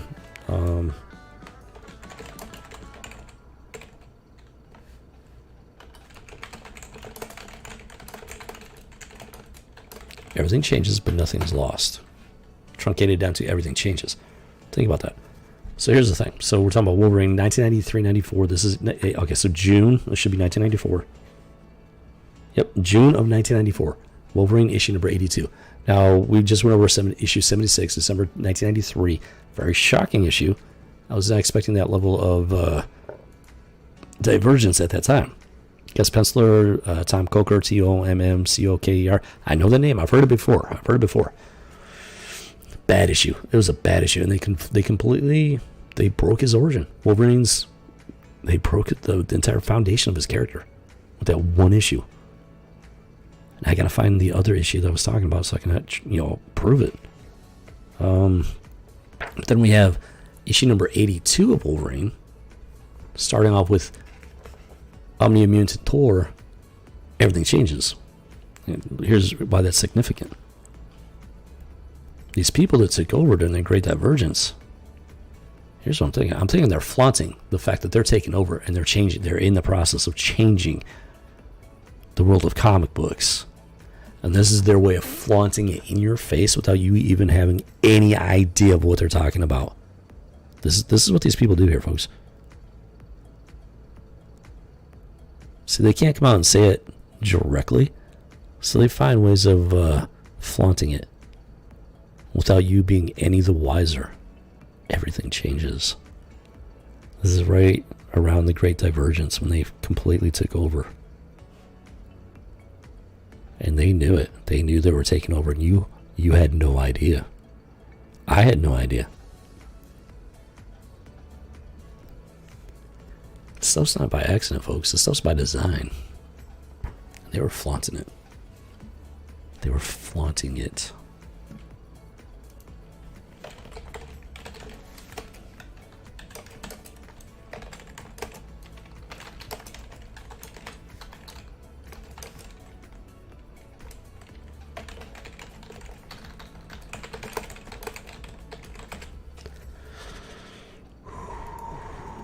So like I said, 95, right around 95 is when they fully took over. The Great Divergence, they fully took over, but they had their foot in the door.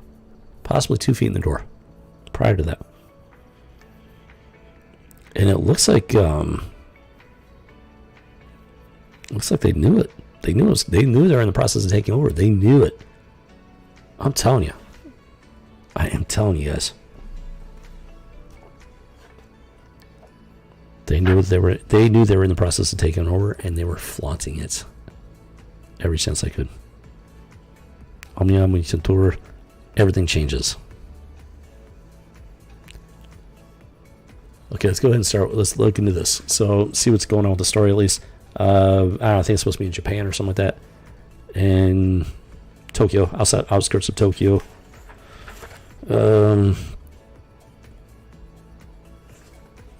Yep, that is supposed to be Logan there. The what? Okay, so yeah, some outskirts of Tokyo. He's spending time there.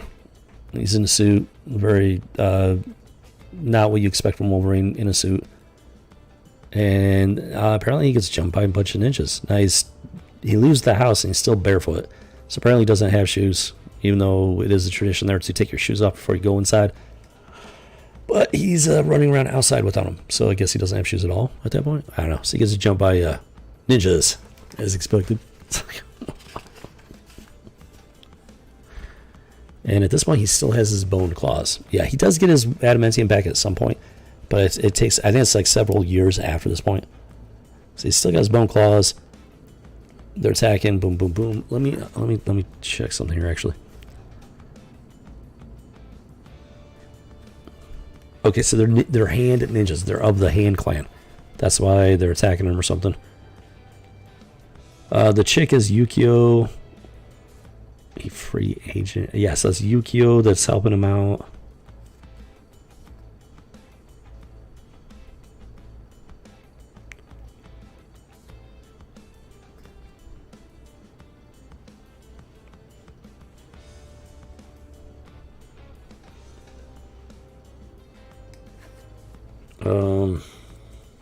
Hold on. So, hold on.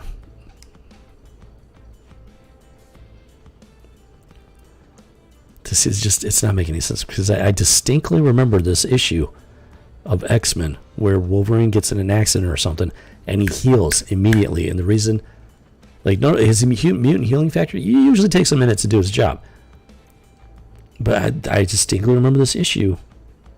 He heals immediately, and he is surprised at how quickly he heals, and he makes the connection that's because he no longer has the adamantium in his system. I distinctly remember that. But then you have Wolverine here, the actual Wolverine title, and it's the exact opposite. He's not healing. Because Yukio makes the statement, well, this poor fellow has claws of bone, and he continues to bleed. She uses that, smoke and mirrors to convince them to retreat from their attack. It's just okay. So I have to find that issue. I hopefully it's in my collection. I can find it because I remember it. I distinctly remember it.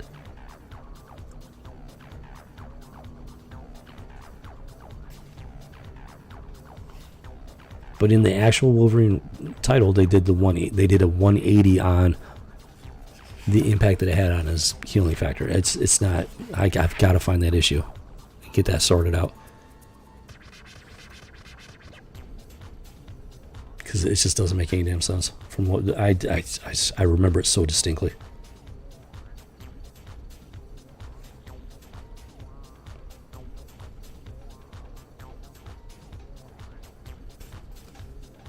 Okay, that's weird.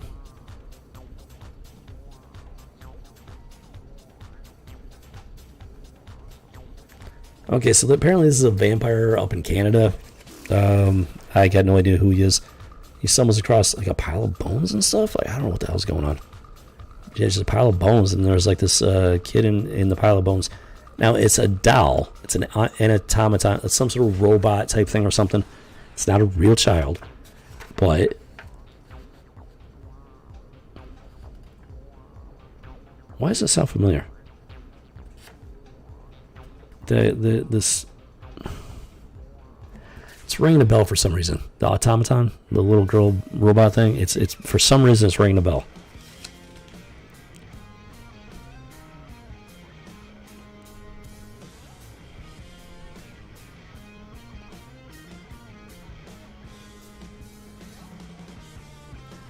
I know her from somewhere.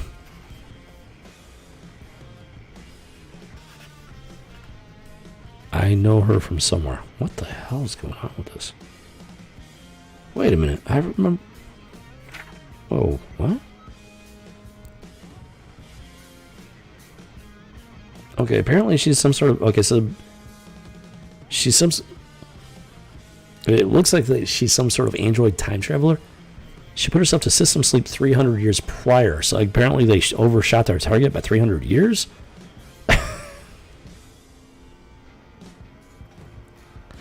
This guy's name is Bloodscream. Bloodscream. There was the X-Men 29 character, the demon. It was either Bloodscream or Bloodstrike.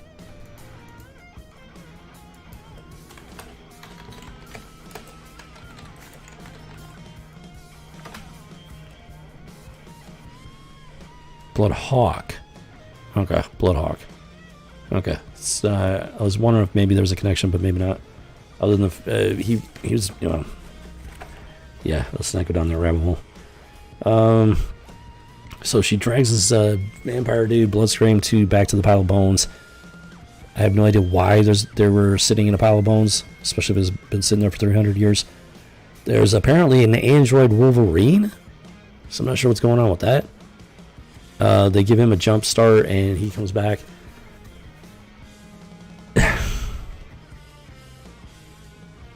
Yeah, it's really confusing to say the least. A little android blonde girl and an android Wolverine. I got no idea. And then it cuts to Muir Island with the X-Men. Got Nightcrawler, Jean Grey. I'm not sure what else is going on here exactly. It's the story's a little disjointed.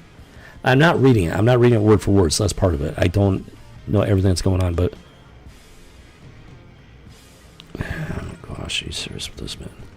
And then it jumps back to Tokyo.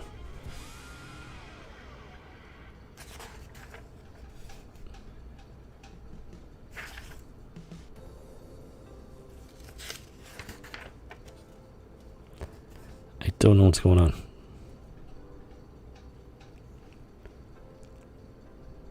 What? What? What?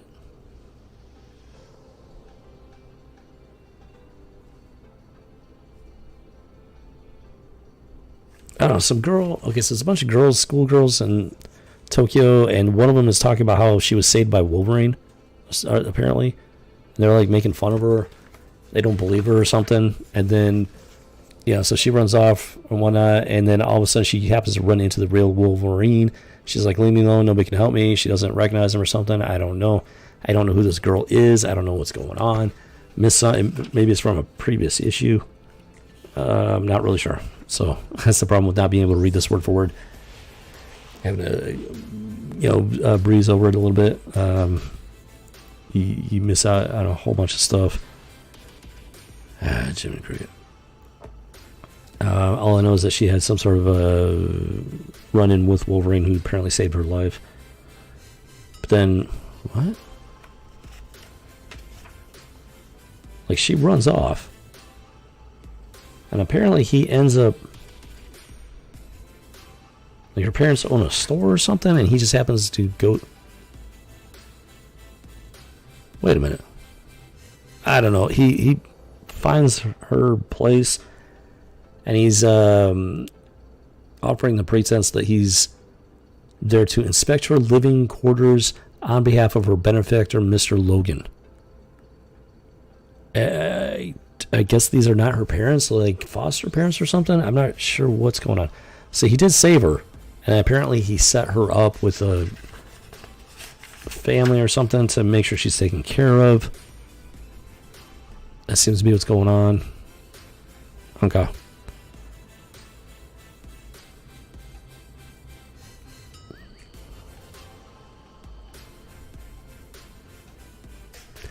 So he's been sending her money.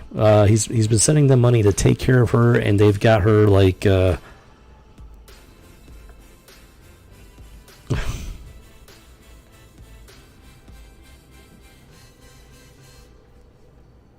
interesting. Okay. Yeah, they're like her foster parents or something. Wow.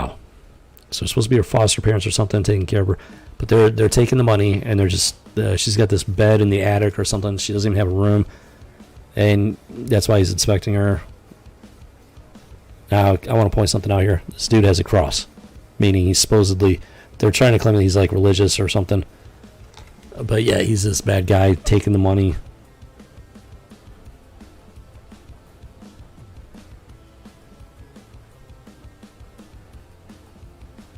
Even though he's wearing a cross. That is intentional. And I'm not happy with it.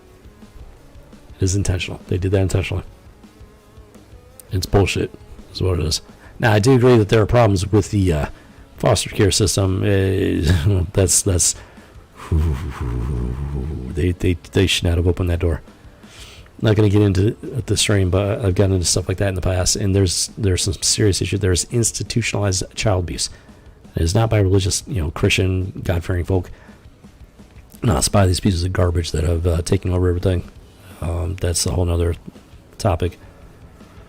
But they're trying to deflect attention. They're trying to make it look like people that wear crosses, Christians, whatever, are actually the bad guys, and it's bullshit. That is some insidious stuff right there. Holy crap. That is insidious. Wow. Wow. Just wow. Wow, wow, wow, wow, wow.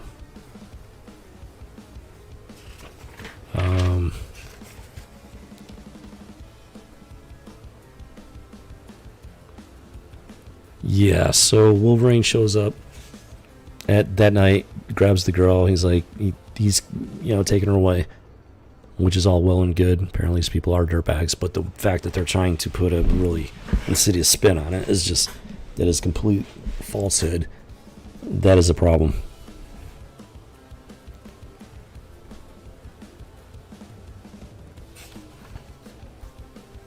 I can't believe this. I cannot believe this. Imagery matters, folks. It matters. The stuff is not in there by accident. They put those images in there on purpose.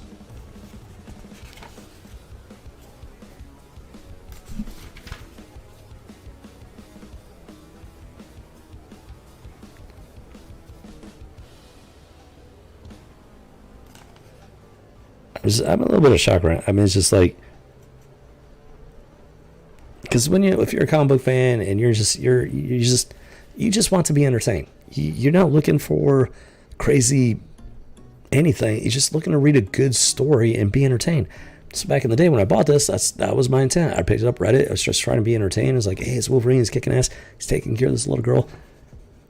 I wasn't paying attention. Most people aren't. Now, 25 years later with that 2020 vision, holy crap.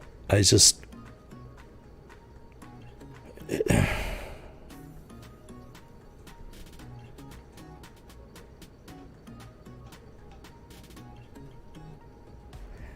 very strange because they touch on the fact that child welfare services, now this is Japan, not America, but believe me, it is a problem here in America. They're touching on the fact that child welfare services are corrupt. There's a problem with child welfare. But they try to put this little spin on there, this little subliminal spin that the real problem are people of faith. The man wearing a cross around his neck,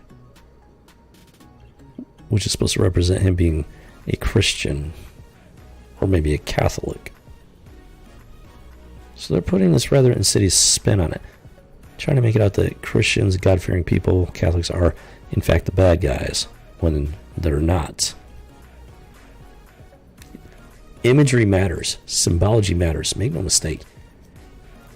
And this is right before the official Great Divergence of 95. It's June of 94. And okay, so these people, they absolutely had their foot in the door, and apparently they had more power at that point than I thought. Because that's insidious to say the least. Larry Hamas, his name is attached to this as the writer. Question is, did he put it in the script where that character was supposed to be wearing a cross around his neck? Did he write that into the script, or was that something the artist did? Because the artist The penciler was Adam Kubert with special assist, whatever the hell that's supposed to mean. Special assist by Bob McLeod. So the question is, whose idea was the cross and the bad man taking advantage of the little girl? Whose idea was that? I'd like to know. I mean, this is nothing short of insidious. Oh, I'm not bored with this.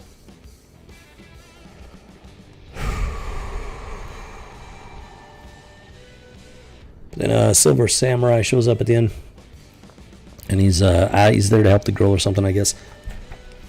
I would have to sit down and read this stuff, cover to cover and whatnot. I wish I had the time for that. I really do. But there's some messed up stuff in here. And it's not like the entire story is full of it. It's just in there, bits and pieces. But when it pops up, it's like, holy crap! I mean, it just slaps you in the face. I'm still questioning the story aspect that he has lost his adamantium, and by losing his adamantium, he loses his healing factor. I am quite absolutely questioning it, 100% questioning that, because I distinctly remember an issue of X-Men where he gets in an accident and he heals like that because he does not have the adamantium. An explanation given is that the adamantium was causing his healing factor to have to work on a daily basis to keep him healthy. Now, it wasn't enough to negate the healing factor, but it did slow it down. And once the adamantium was removed, his healing factor kicked in at full power. That's what I remember. So I'm going to make it a mission to go through my collection.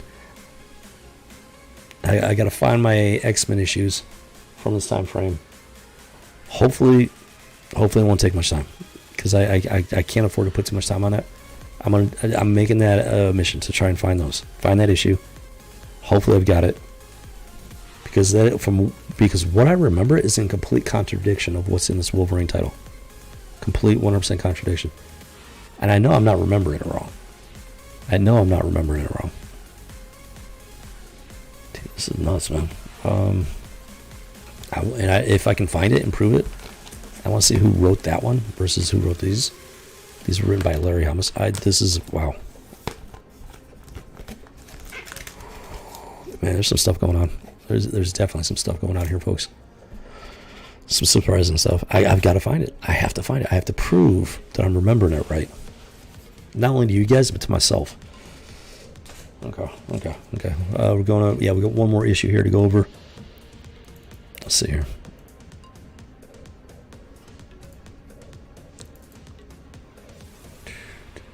Yeah, Wolverine 83. Boom, boom. A little on-screen magic. Let's see here. Abra Cadabra. Let me just, give me a little watering can here, It's like just water. Come on, gotta grow faster, faster. Boom, there we go. Okay, all right. Little on-screen magic. Hope you were entertained. So here we go. Wolverine number 83. This is immediately after that last issue. We'll see what's going on here with Silver Samurai and whatnot. Oh my goodness. July of 1994. So I was really hoping these issues would be less impacted by the Great Divergence and everything. Boy, have I been wrong. Okay. Let's see. Script Larry Hama. Guest pencils Jean Nadeau with an asterisk. The asterisk states, filling in for an exhausted Adam Kubert. That is weird.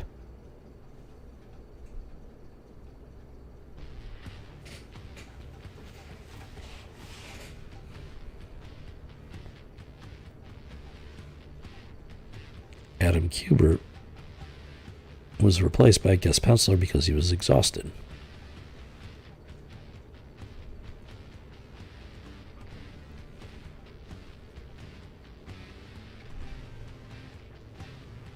That's I don't know if he had an illness back in the day. That would require some research. I was not expecting that. Usually it just says guest penciler. Why are they quantifying that with the statement that he was exhausted?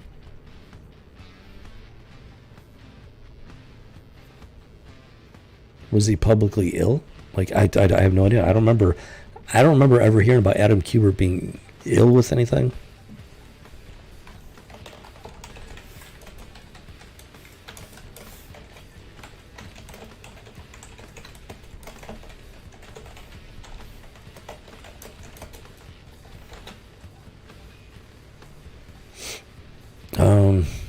That's going to take some research. I'm going to have to look it up, see if I can find some information. Holy crap. Okay.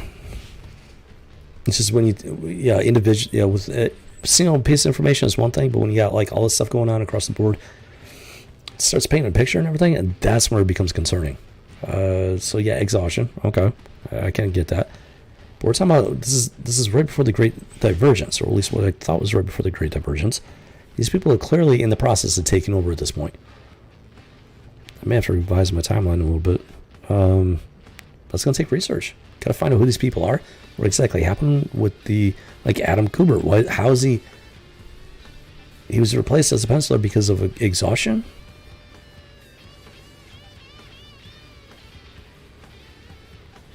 I'm questioning that one. Especially with that 2020 hindsight. I don't know.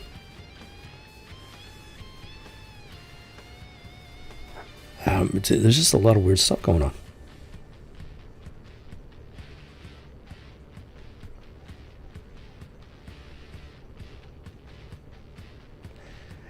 I don't know what's going on with this. What the hell?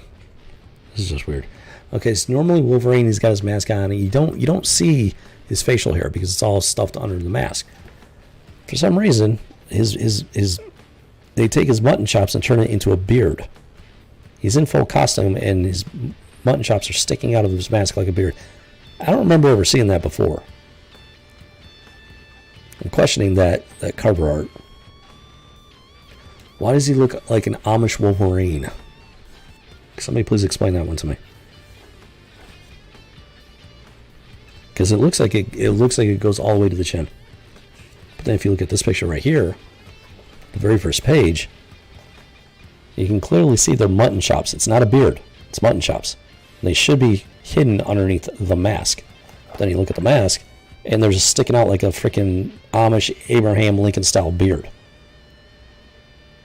What the what? It's these little things that they don't add up. They don't make any sense. Like who?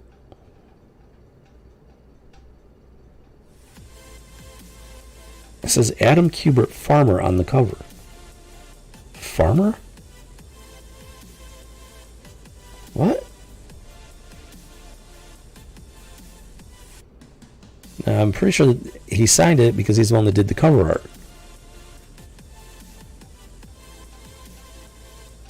Adam Kubert, farmer. What is that supposed to mean? Is that why he gave him an Amish beard?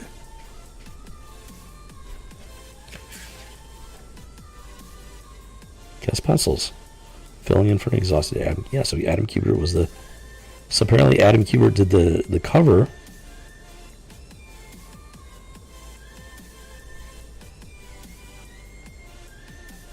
Why did he sign it as farmer?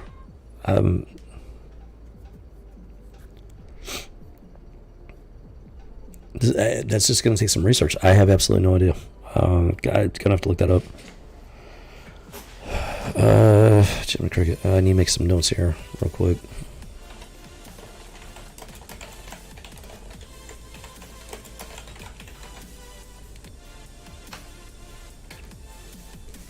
Yeah, it's gonna take it's just gonna take research. I don't know when I'm gonna have the time to do it, but I'm gonna try and make the time. This is just really confusing, and I want to understand what's going on. There's a lot of weird stuff already happening in this time frame. I want to know if there's a connection, if it's just weird, random comic book inside joke thing, or if there's more to it. It's just too weird to brush it off.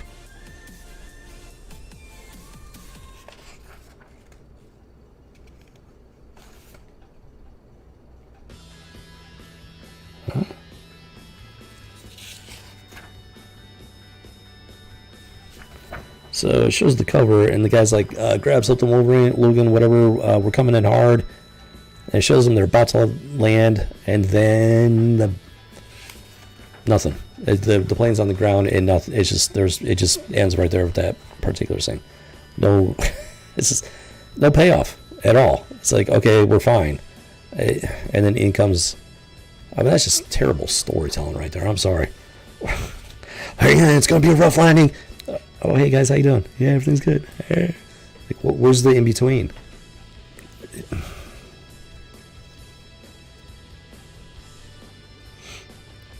And once again, Larry Hama writing the script. I'm starting to wonder about Larry Hama. Question is it Larry Hama writing it that way, or is it the artist? I don't know who has control of what, who has how much control over what. I don't have that insider information, so I don't know. It just seems weird. It just seems weird. And then the penciler, yeah, the same, yeah, filling in for an exhausted Adam Kubert with one Jean Nadeau. I don't know who that is.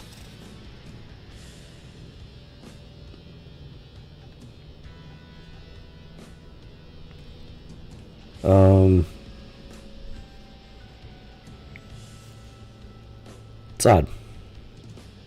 This is odd.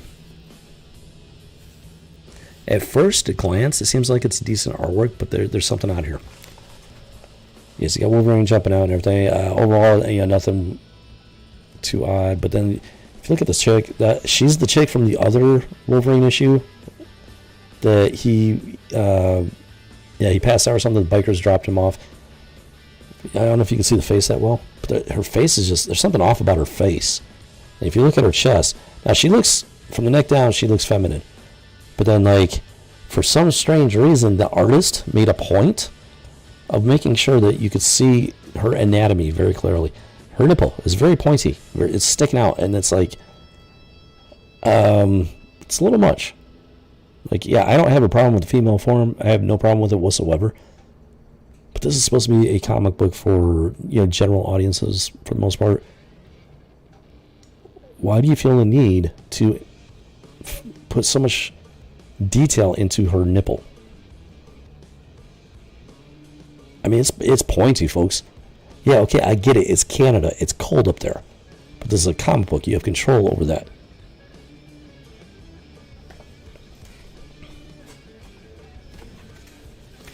That's not what I expect from my comic books. Not my normal comic books. I expect that from a different type of comic book. I'm sure you know what I'm talking about.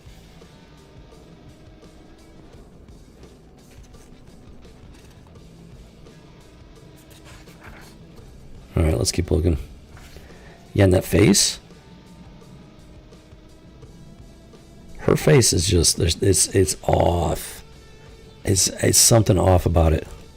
She got this weird smile on her face, and it's meant to be like, it's meant to be this huge grin that she's happy to see him, but that's not how it comes across. It's just off.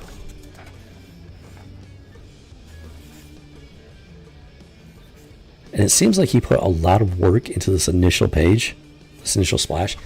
I get the sense he put a lot of work into this, a lot of time into it, especially that nipple. Like, holy crap, that nipple. Then you turn the page, and the quality goes downhill a bit. Not the same level, as if he didn't put as much effort into it. And that seems to be the case in general.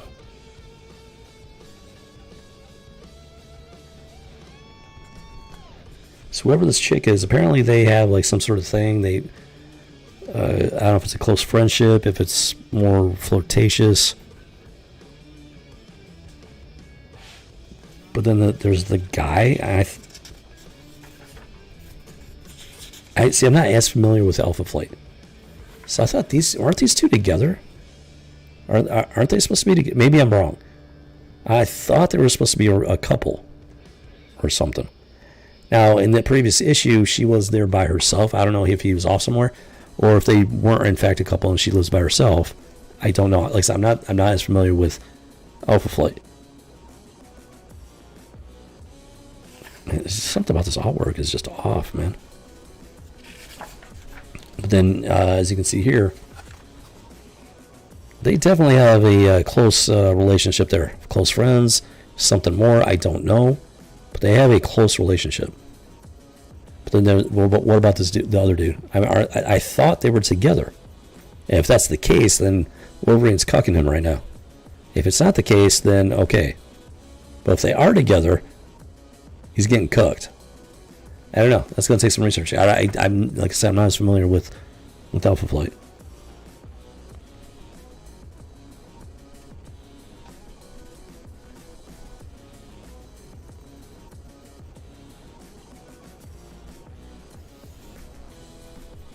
He asks her if she's happy. He says, no regrets, right? That's telling me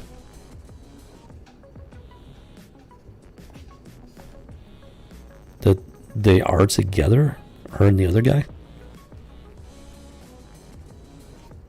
I could be misreading it, but I don't know at this point. It's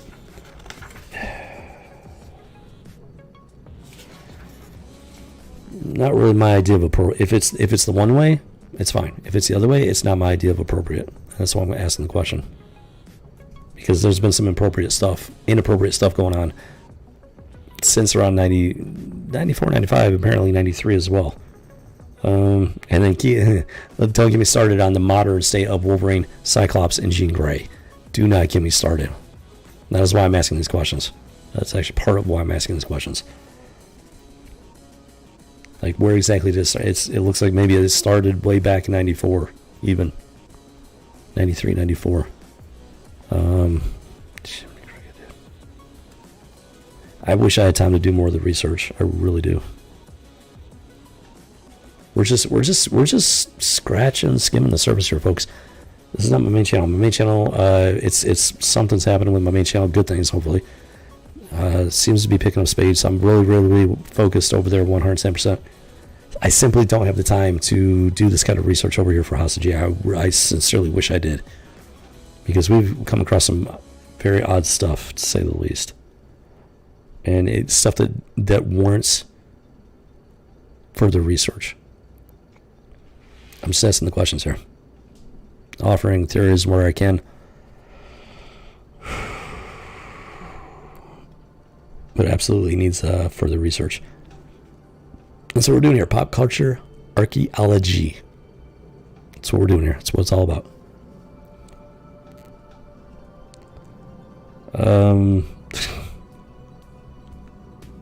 Huh? What? Okay, so I don't know what this is supposed to be. I don't know if it's supposed to be a chunk of ice with an imprint. There's a chunk of ice. It looks like a chunk of ice that something was frozen in there. And they were able to extrapolate an image of what it might have been, some sort of werewolf-looking beast.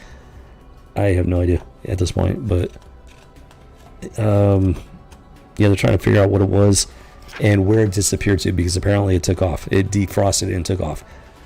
At least that's what it looks like.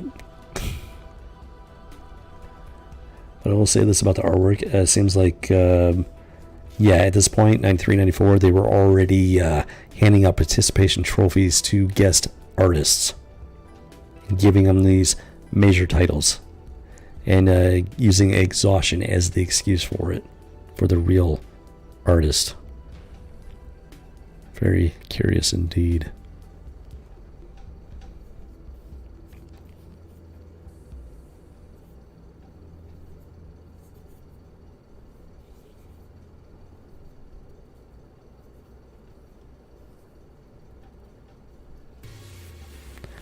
Okay, so we got the scene here. These Wolverines talking to the dude. They're having a conversation, and There's one thing that does jump out at me.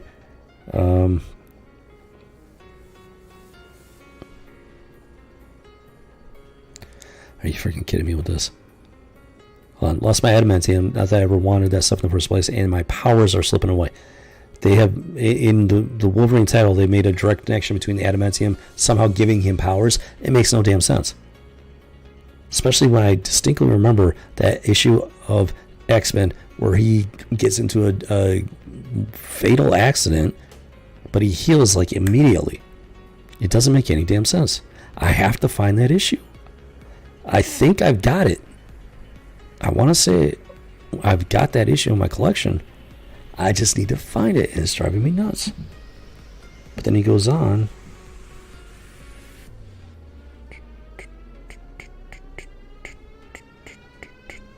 I got a lot of my humanity back. I got back a lot of my humanity when the adamantium left me, Jimmy. But there's still enough of the wild animal in me to know when it's time to go in for last time. I'm calling bullshit. They're saying that the adamantium turned him into a freaking animal or something like that. What? They've completely just they've demolished his entire origin. It's not making any sense. It just doesn't make any sense what they're doing here. And the chick's out there listening on the conversation. For some reason, she's crying. I don't know why exactly.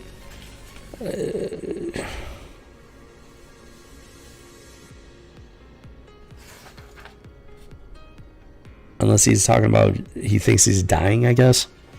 Because that's as far as I can tell, Logan thinks he's dying. And it cuts to elsewhere in Canada. We got this vampire dude. I don't know who these people are, but it's the little girl android and the Logan Wolverine android. Whoever these people are, I haven't got the foggiest. Somebody fires a shotgun. Yeah, all hell breaks loose apparently. Oh no, wait! They shoot the androids. Hold on.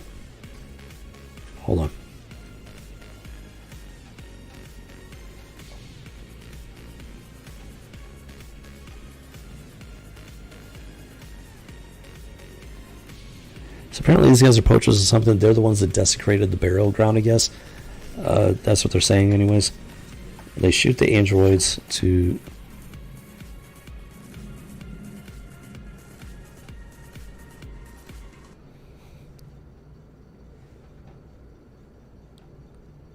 What am I looking at? Folks, before I show you this, I need you to understand something. This is Wolverine. It's a Wolverine title. This used to be a top tier Class A title. Very popular. Had the best, the best artists, the best writers and everything. Top notch stuff, right? That's what you come to expect from it.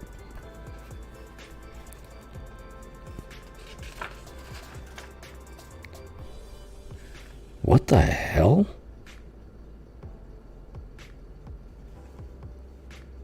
Okay, it's even worse than I thought.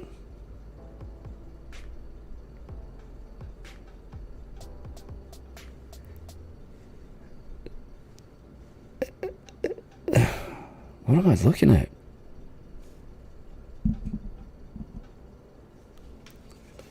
Wolverine. Top shelf. It used to be top shelf stuff. Turn the page, and this is what you get. What is this? Can somebody please explain this to me?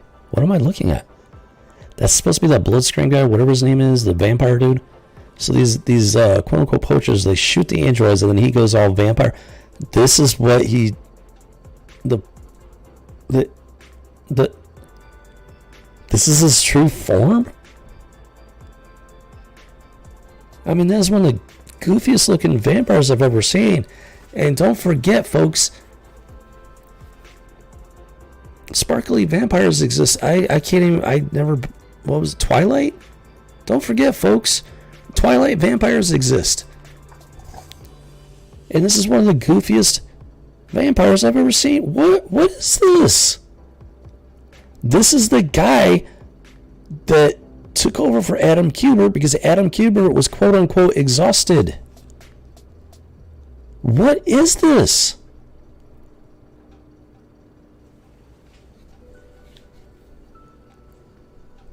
I'm at a loss for words.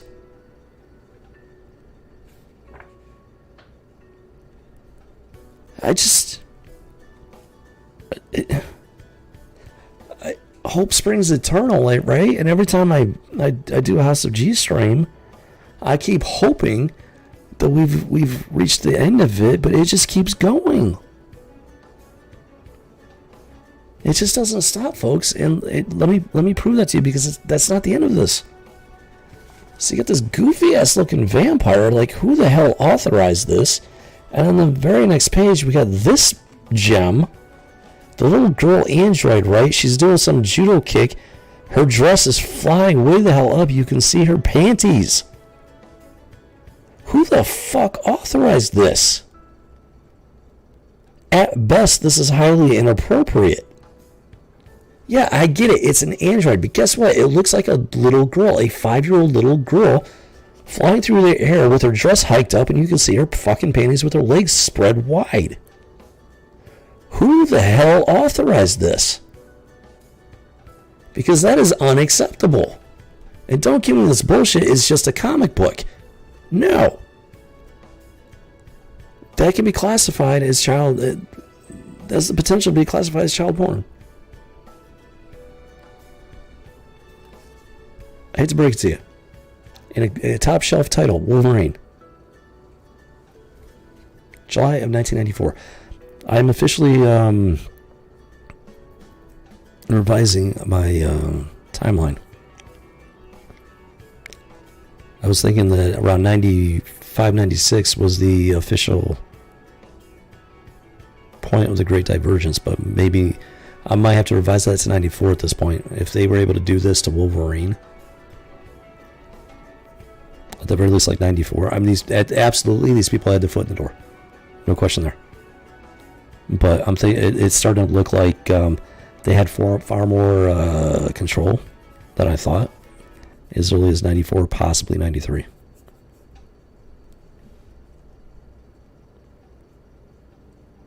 I mean, that vampire is just stupid. Like, how did they... See, I'm not even joking. How did that get approved for print? And then the very next page, you get that little girl android with her dress flying high, legs spread akimbo, panties showing for the world to see. Who's the sick, dumb motherfucker that approved that? And that tells you everything you need to know about Jean Nadeau, guest penciler for Adam Kubert, who was suffering from exhaustion.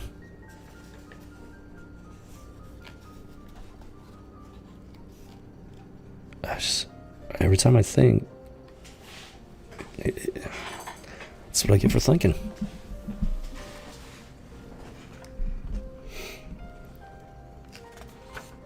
What has happened to our world, folks? This is back in 94. This is before it really got bad. I mean, really bad.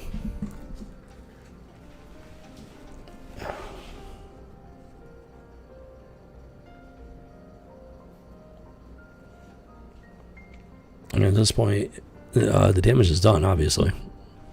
Can't go back and change the past. What we can do is change the present. And by extension, change the future. The way you change the present is by understanding the past. Understanding how we got here, what their motivations are, what their future goals are. And putting a stop to it. So that's what we're trying to do here. I mean, it's...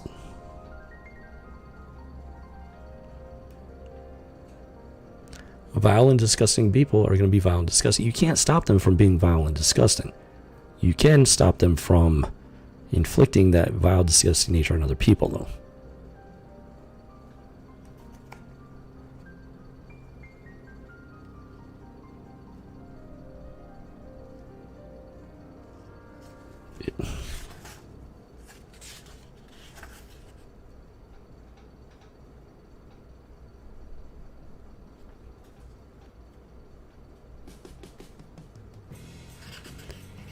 Wait a minute, so this quote-unquote vampire guy is in fact a mutant?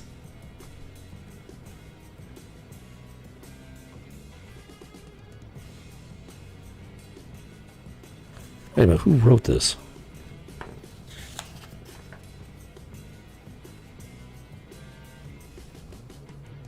Larry Hama wrote. Larry Hama. See, I know the name Larry Hama, and I always thought that he was supposed to be a good writer.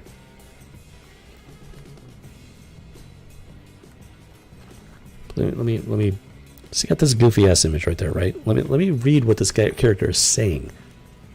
"'Tis the blanching which is prelude to transformation. Thou hast roused the ear of blood scream, and in doing so, thou hast conjured thine own doom. Terrifying, isn't it?" I mean, the picture is bad enough. Goofy as hell. The writing is terrible. Maybe if they had an actual legitimate talented artist to bring those words to life, maybe it could have worked. But that writing is terrible. Larry Hama, are you really that bad of a scriptwriter? Do my memories deceive me? Are you really that bad at writing stories, telling stories?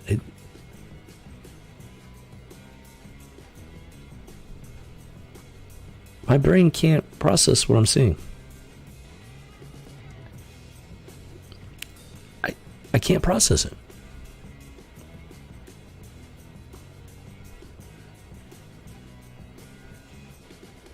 Because it's so bad and disturbing. I don't freaking get it.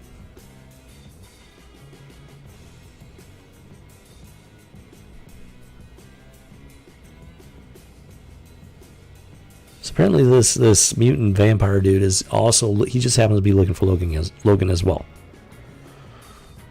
So they've got these poachers tied up in the back and everything. I'm just moving on because I can't process this. I can't understand what the fuck I'm looking at and what I'm reading. My brain cannot process it.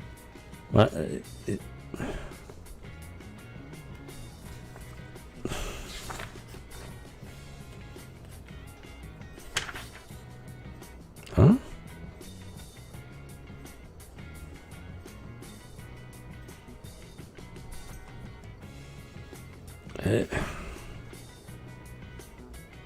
Okay, so they're back at this lab thing and they're investigating. I don't know. So she opens the door. Something comes rushing in so fast. It's a blur they can't make it out, apparently. I don't know. It attacks her. And as it turns out,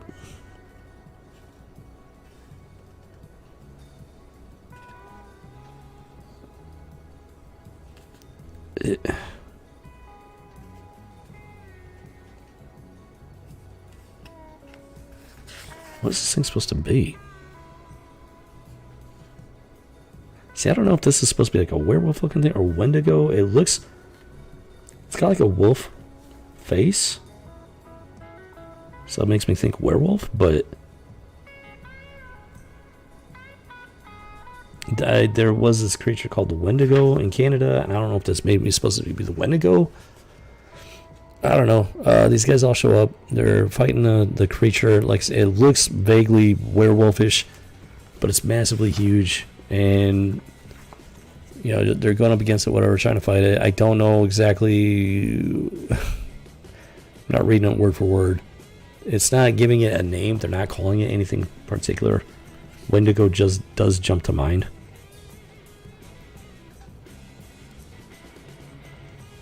Wait a minute.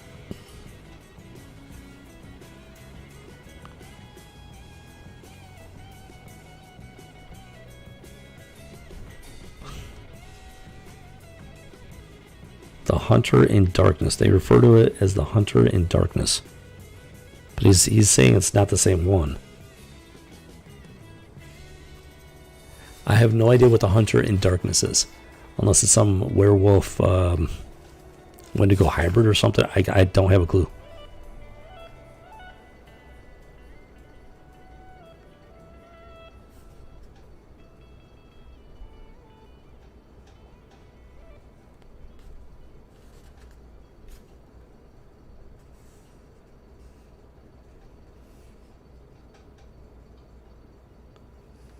But apparently this thing is so insanely supernaturally strong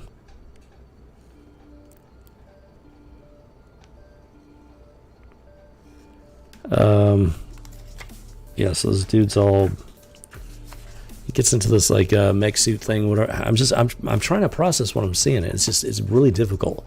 That's why I'm kind of spacing out here, because my brain just can't handle it. It cannot process what I'm seeing. This guy, he's in the suit and he's coming up on it. He's like being very analytical about it. It's like, this creature can't possibly expend that energy and stuff. And then it jumps at him. He's like, wait, how's it doing that? And then he freaking dies. And then the creature just literally jumps through this metal ceiling. So apparently it's like insanely supernaturally strong or something. No idea. They're thinking Hunter in Darkness. I don't even know what Hunter in Darkness is. Apparently they're thinking it's related to Hunter in Darkness, but apparently there's some differences.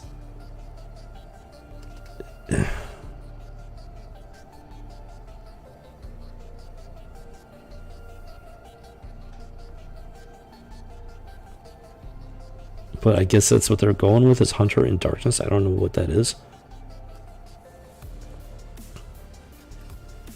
And it jumped through a metal ceiling.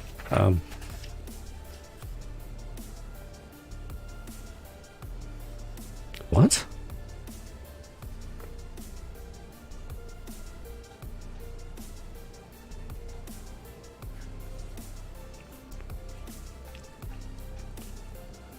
And then they threw this little gem in there. I'm getting some Arrowverse flashbacks all of a sudden. And this is fucking stupid. This is dumb, right? It's dumb writing, folks. It's dumb writing. Dumb artwork, dumb writing. It just keeps rolling. It just keeps, the hits keep coming. My brain is struggling to process everything I'm seeing and reading, and the hits keep coming. This creature, it jumps through a metal freaking roof. Wait a minute.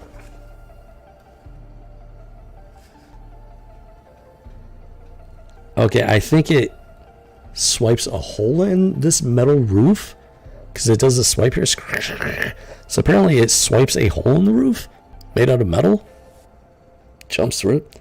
And then this guy, I don't even know who he is. He's got a rifle. He stands underneath the hole and is firing up into the hole. And the Wolverine like grabs him by the throat.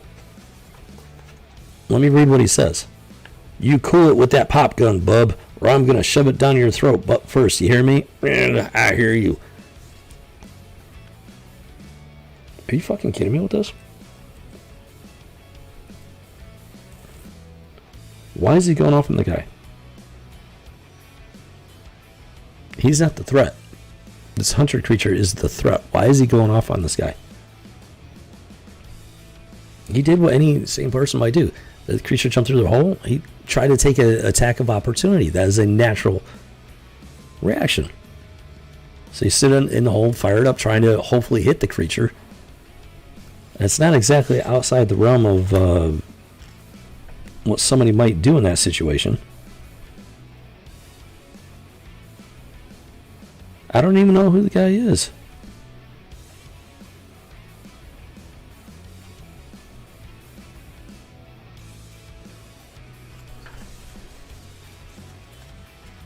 Who is this guy? I don't know if he's supposed to be one of the hunters, if he works. Huh? I think they work at this installation.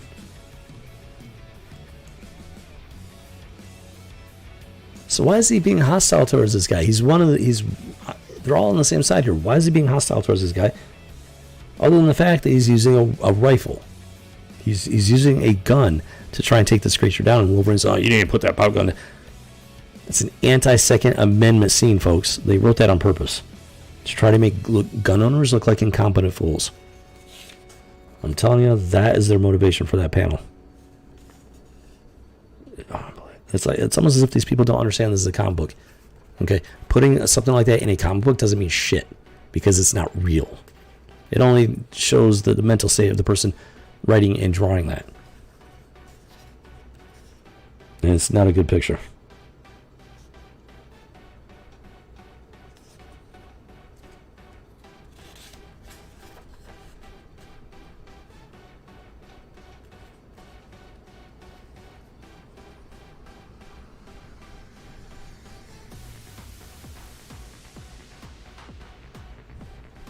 Hold on, wait.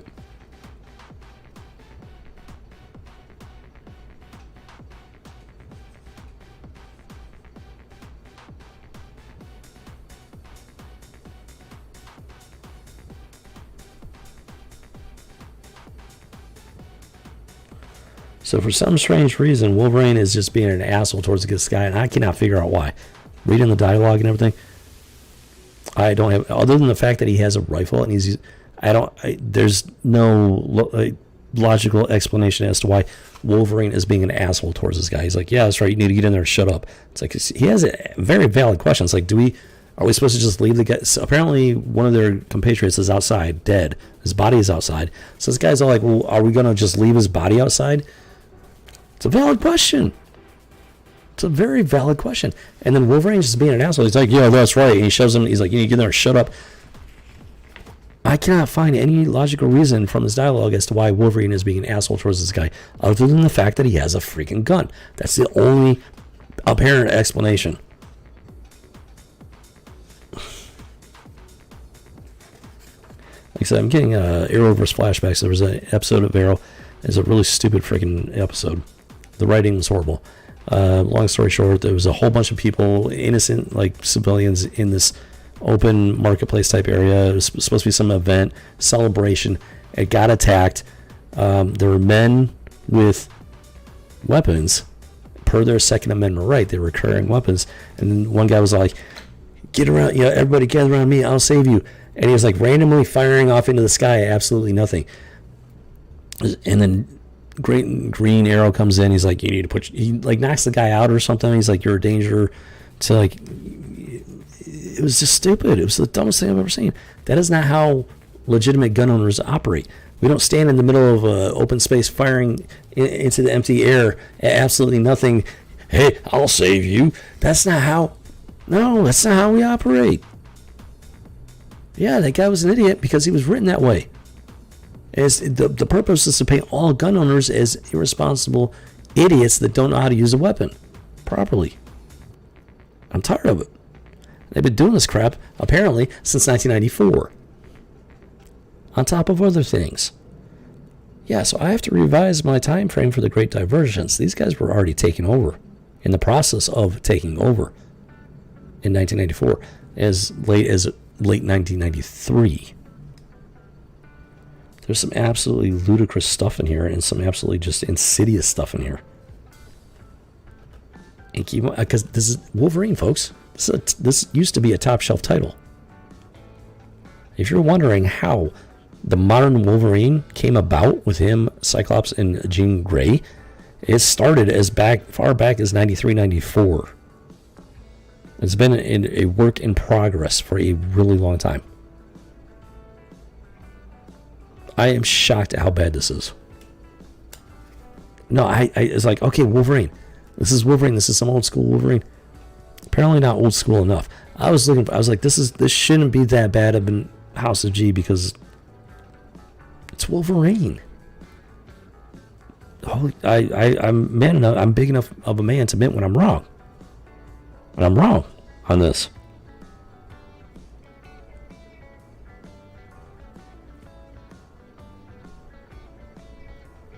Bad artwork, bad writing, insidious stuff,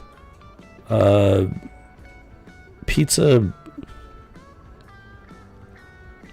potential like Pizzagate type stuff here too as well. I can't with this, man. I can't with this, dude.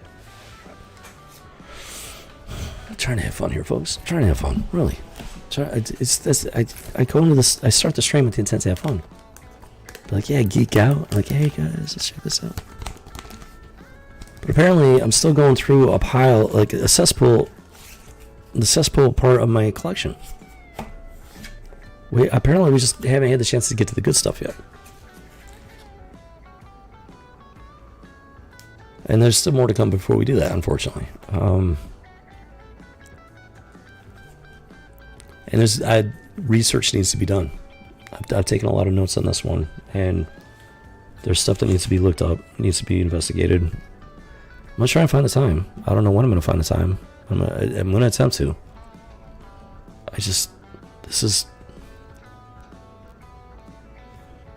This is bad. I mean, this is so bad. So stinking bad.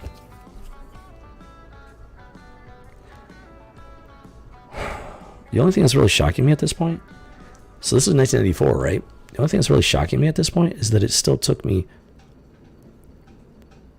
another 8 years to call it quits. That is how passionate I am about comic books, pop culture, whatnot. That's how much I love this stuff. Even with this garbage being put out, and make no mistake, this is garbage, folks. Wolverine, top tier title, and this is garbage. Still took me another 8 years to give up on it, to cut the cord.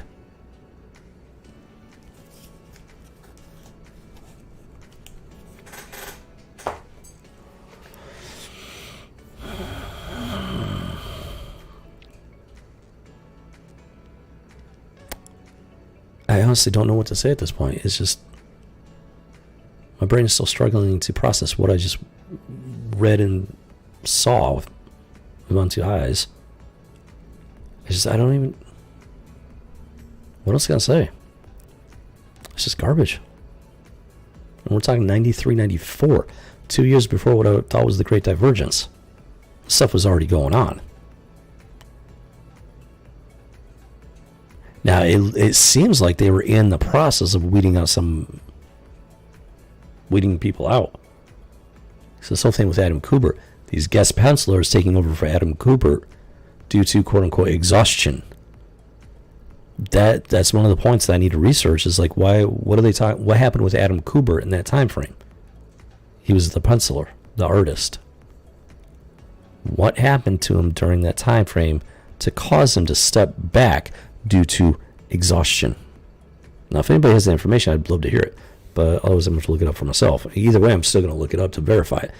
But what happened, folks? What happened to Adam Kubert?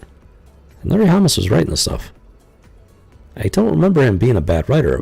Is my mind playing tricks on me? Am I not remembering him correctly as a comic book writer? Or did something change? I don't know. And that's why it needs to be investigated and researched. I mean, beyond that, at this point, I'm a little lost for words. I don't know what else to say about it because it just doesn't stop. It just keeps coming. Every Marvel, DC, Image, it doesn't matter. They were all infected with this, taken over by it. It doesn't matter. It's like nobody escaped it, it seems like. At least as far as the big companies go. And how does that even happen? We're not talking about like one title, one company. We're talking about the big names across the board. So how does that even happen, folks? How? That is no small thing.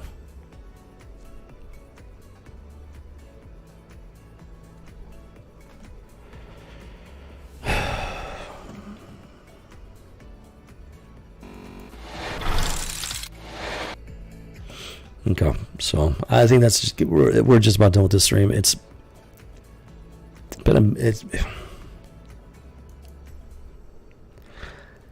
You'd think I'd be used to this by now. I've been doing the House of G for a while now. You'd think I'd be used to it, but I'm not. Another mind-blowing episode of the House of G.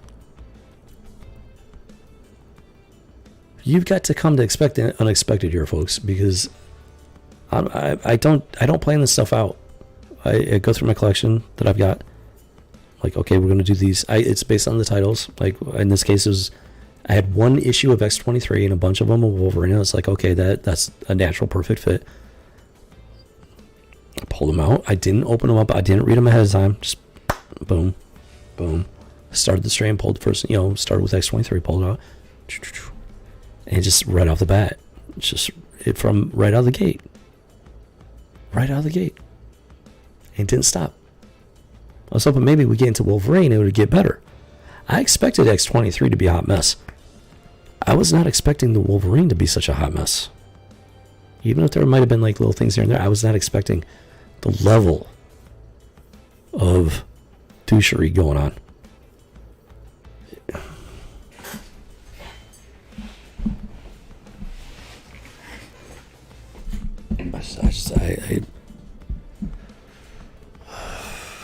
You would think I'd be better prepared to expect the unexpected at this point. I'm just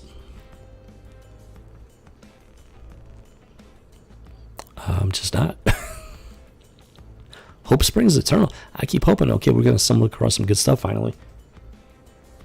But as far as apparently like at least 1994, 95, 96 to the present is just compromised on such a level that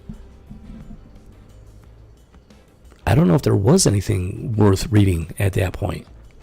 Nothing that I've been able to find.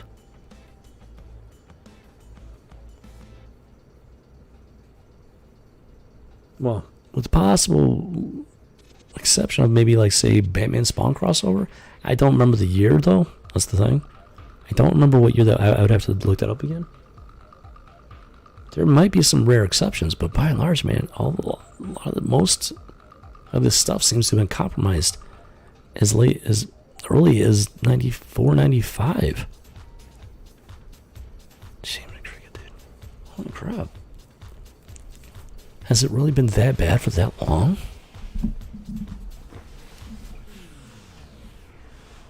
Those 2020 goggles, they're incredible. Back in the day, reading this stuff, I didn't think twice about it. I was like, yeah, okay, that's kind of weird. Just move on now. Now it's like we're deep diving. We're looking at this stuff under a microscope, combing it with a fine-tuned comb. Finding some really disturbing stuff. It's shocking to say the least, because yeah. I mean, we're talking about my childhood on up here.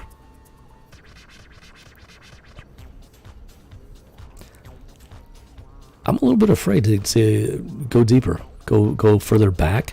I have a sizable collection going back way before 1993, and I'm at this point where I'm reluctant to keep going further back, because exactly how long have these people been doing this stuff? Well, we've confirmed 1993, 94. Exactly when? Holy crap. Like I said, we're talking about my childhood here, folks. And this is putting my childhood in a whole different light. Now, 93, 94, you know, I'm talking about adult years. But I've been doing comic books for a long time. Way before then. This is kind of rattling me a little bit here. Like I said, they're messing with my childhood at this point.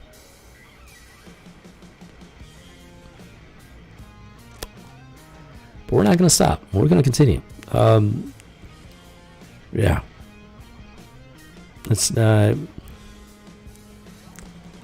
much as kind of afraid to keep digging. The simple fact is we got no choice. We have to find answers. We have to see exactly how deep the rabbit hole goes, and exactly when they really start. I was thinking 95, 96, and I'm in the process of revising that time frame, because I mean this. The Wolverine top tier title. That was some bad stuff. 93, 94, December 93 into 94. It was some bad stuff.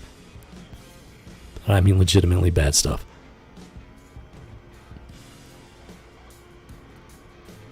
Wow, I just don't even know.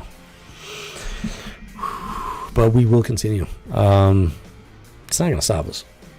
I may be at a loss for words at some of this stuff. Shocked, dismayed, disappointed, even maybe a bit heartbroken here and there, but it's not going to stop us. Because why? Because it needs to be talked about. We need to do this. We need the deep dive pop culture archaeology. It needs to happen. It needs to take place. There is a reason why universities, companies, people, they spend an insane amount of resources, entire countries, all these resources, digging up their past, the archaeology and preserving artifacts. There's a reason why they do it, folks, because it matters. It's important. It's important. Our history is important. That's why we're doing this pop culture archaeology here on House of G, because it matters. It's important. We're deep diving into places most other channels they're afraid to go. Every channel I've seen has been afraid to do this. I've not seen this anywhere else. Now, I'm not arrogant enough to think that I'm the only one. It's just that I haven't found any other channels that are doing it. So, as far as I know, I'm the only one. There could be somebody else could be doing it. I haven't seen it. If you know somebody, let me know. I'm curious.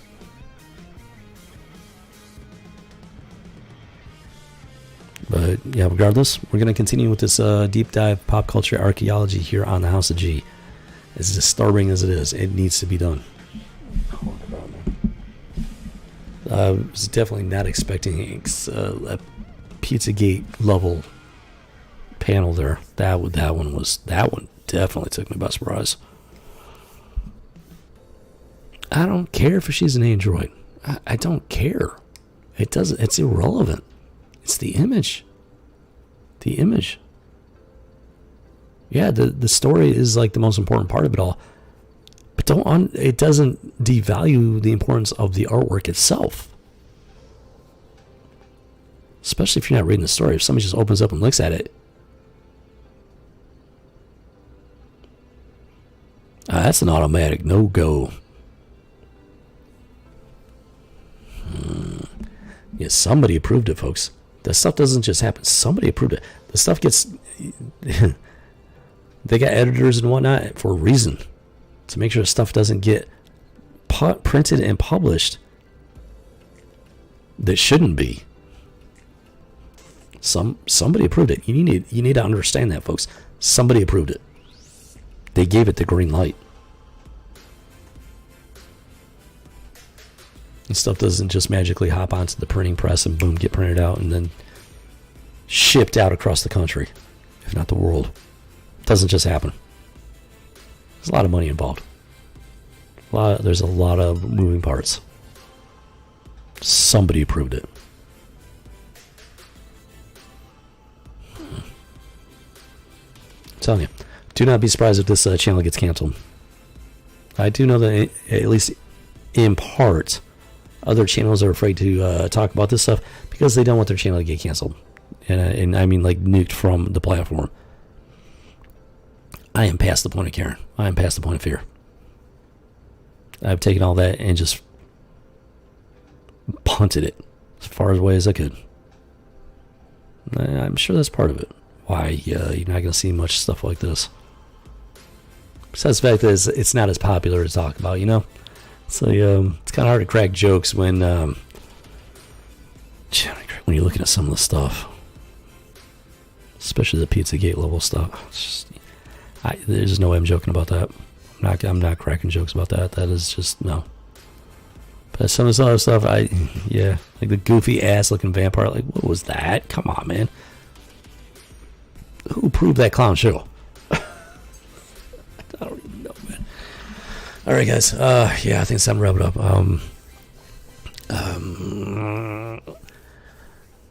Unsurprisingly, a lot of unexpected stuff gobsmacked me, flabbergasted, semi-speechless at times. Like, that's just wow.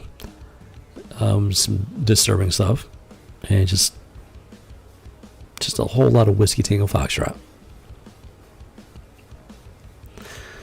I can't make this stuff up because somebody else already did, and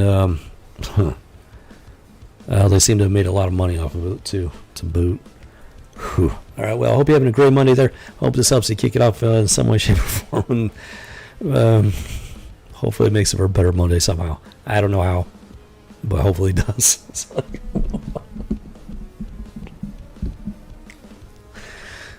Cricket, mother breathe. This is just, of all the things I expected when I started this channel, let alone the House of G series, which then the channel just became House of G by default. This is not what I was expecting. This is not what I was planning. This is not what I was expecting. But this is what we got. This is what they gave us. This is what they gave us to work with. I'm not going to shy away from it. We're going to keep this. We're going to keep digging. We're going to keep engaging this pop culture archaeology for as long as possible until YouTube, somebody at YouTube is like, wait a minute, we don't like this guy talking about this stuff, so we're going to nuke his channel. This is what we're going to be doing until that day comes, folks. Make no mistake. Why? Because I've had enough. I'm hoping you guys have had too. had enough. Because we cannot be allowed to continue. It cannot. It needs to be talked about. It needs to be addressed. It needs to be exposed. It needs to be handled and taken care of. This ship needs to be turned around. Otherwise, if you think it's bad now, folks, you have no idea. You don't. If you think it's bad now, it can and will get worse. If you don't believe me, just pay attention to what's going on in the White House, Afghanistan, COVID.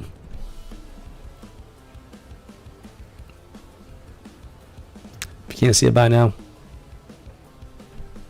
I'm not. There's not a whole lot of hope for those people that they just refuse to see it, or they do see it and they refuse to admit it because they like what they see. There comes a point when people, you cannot reason with them. But for those of you that are reasonable and can be reasoned with, we're going to keep this going for as long as possible. All right, you guys have a great one. Have a great week. Hopefully I'll see you next week, next Monday. Like I said, my main channel is taking up all my time, going on 110% with that. Hopefully good things are happening over there. Hopefully I'm not imagining things. Stuff's happening. Hopefully I'm not imagining things blowing out of proportion. It's keeping me very, very busy. So, but I will keep this rolling here in the House of G as best I can. And So hopefully, I'll see you next Monday. Have yourself a fantastic week and a great weekend. And once again, this has been the House of G speaking into the void.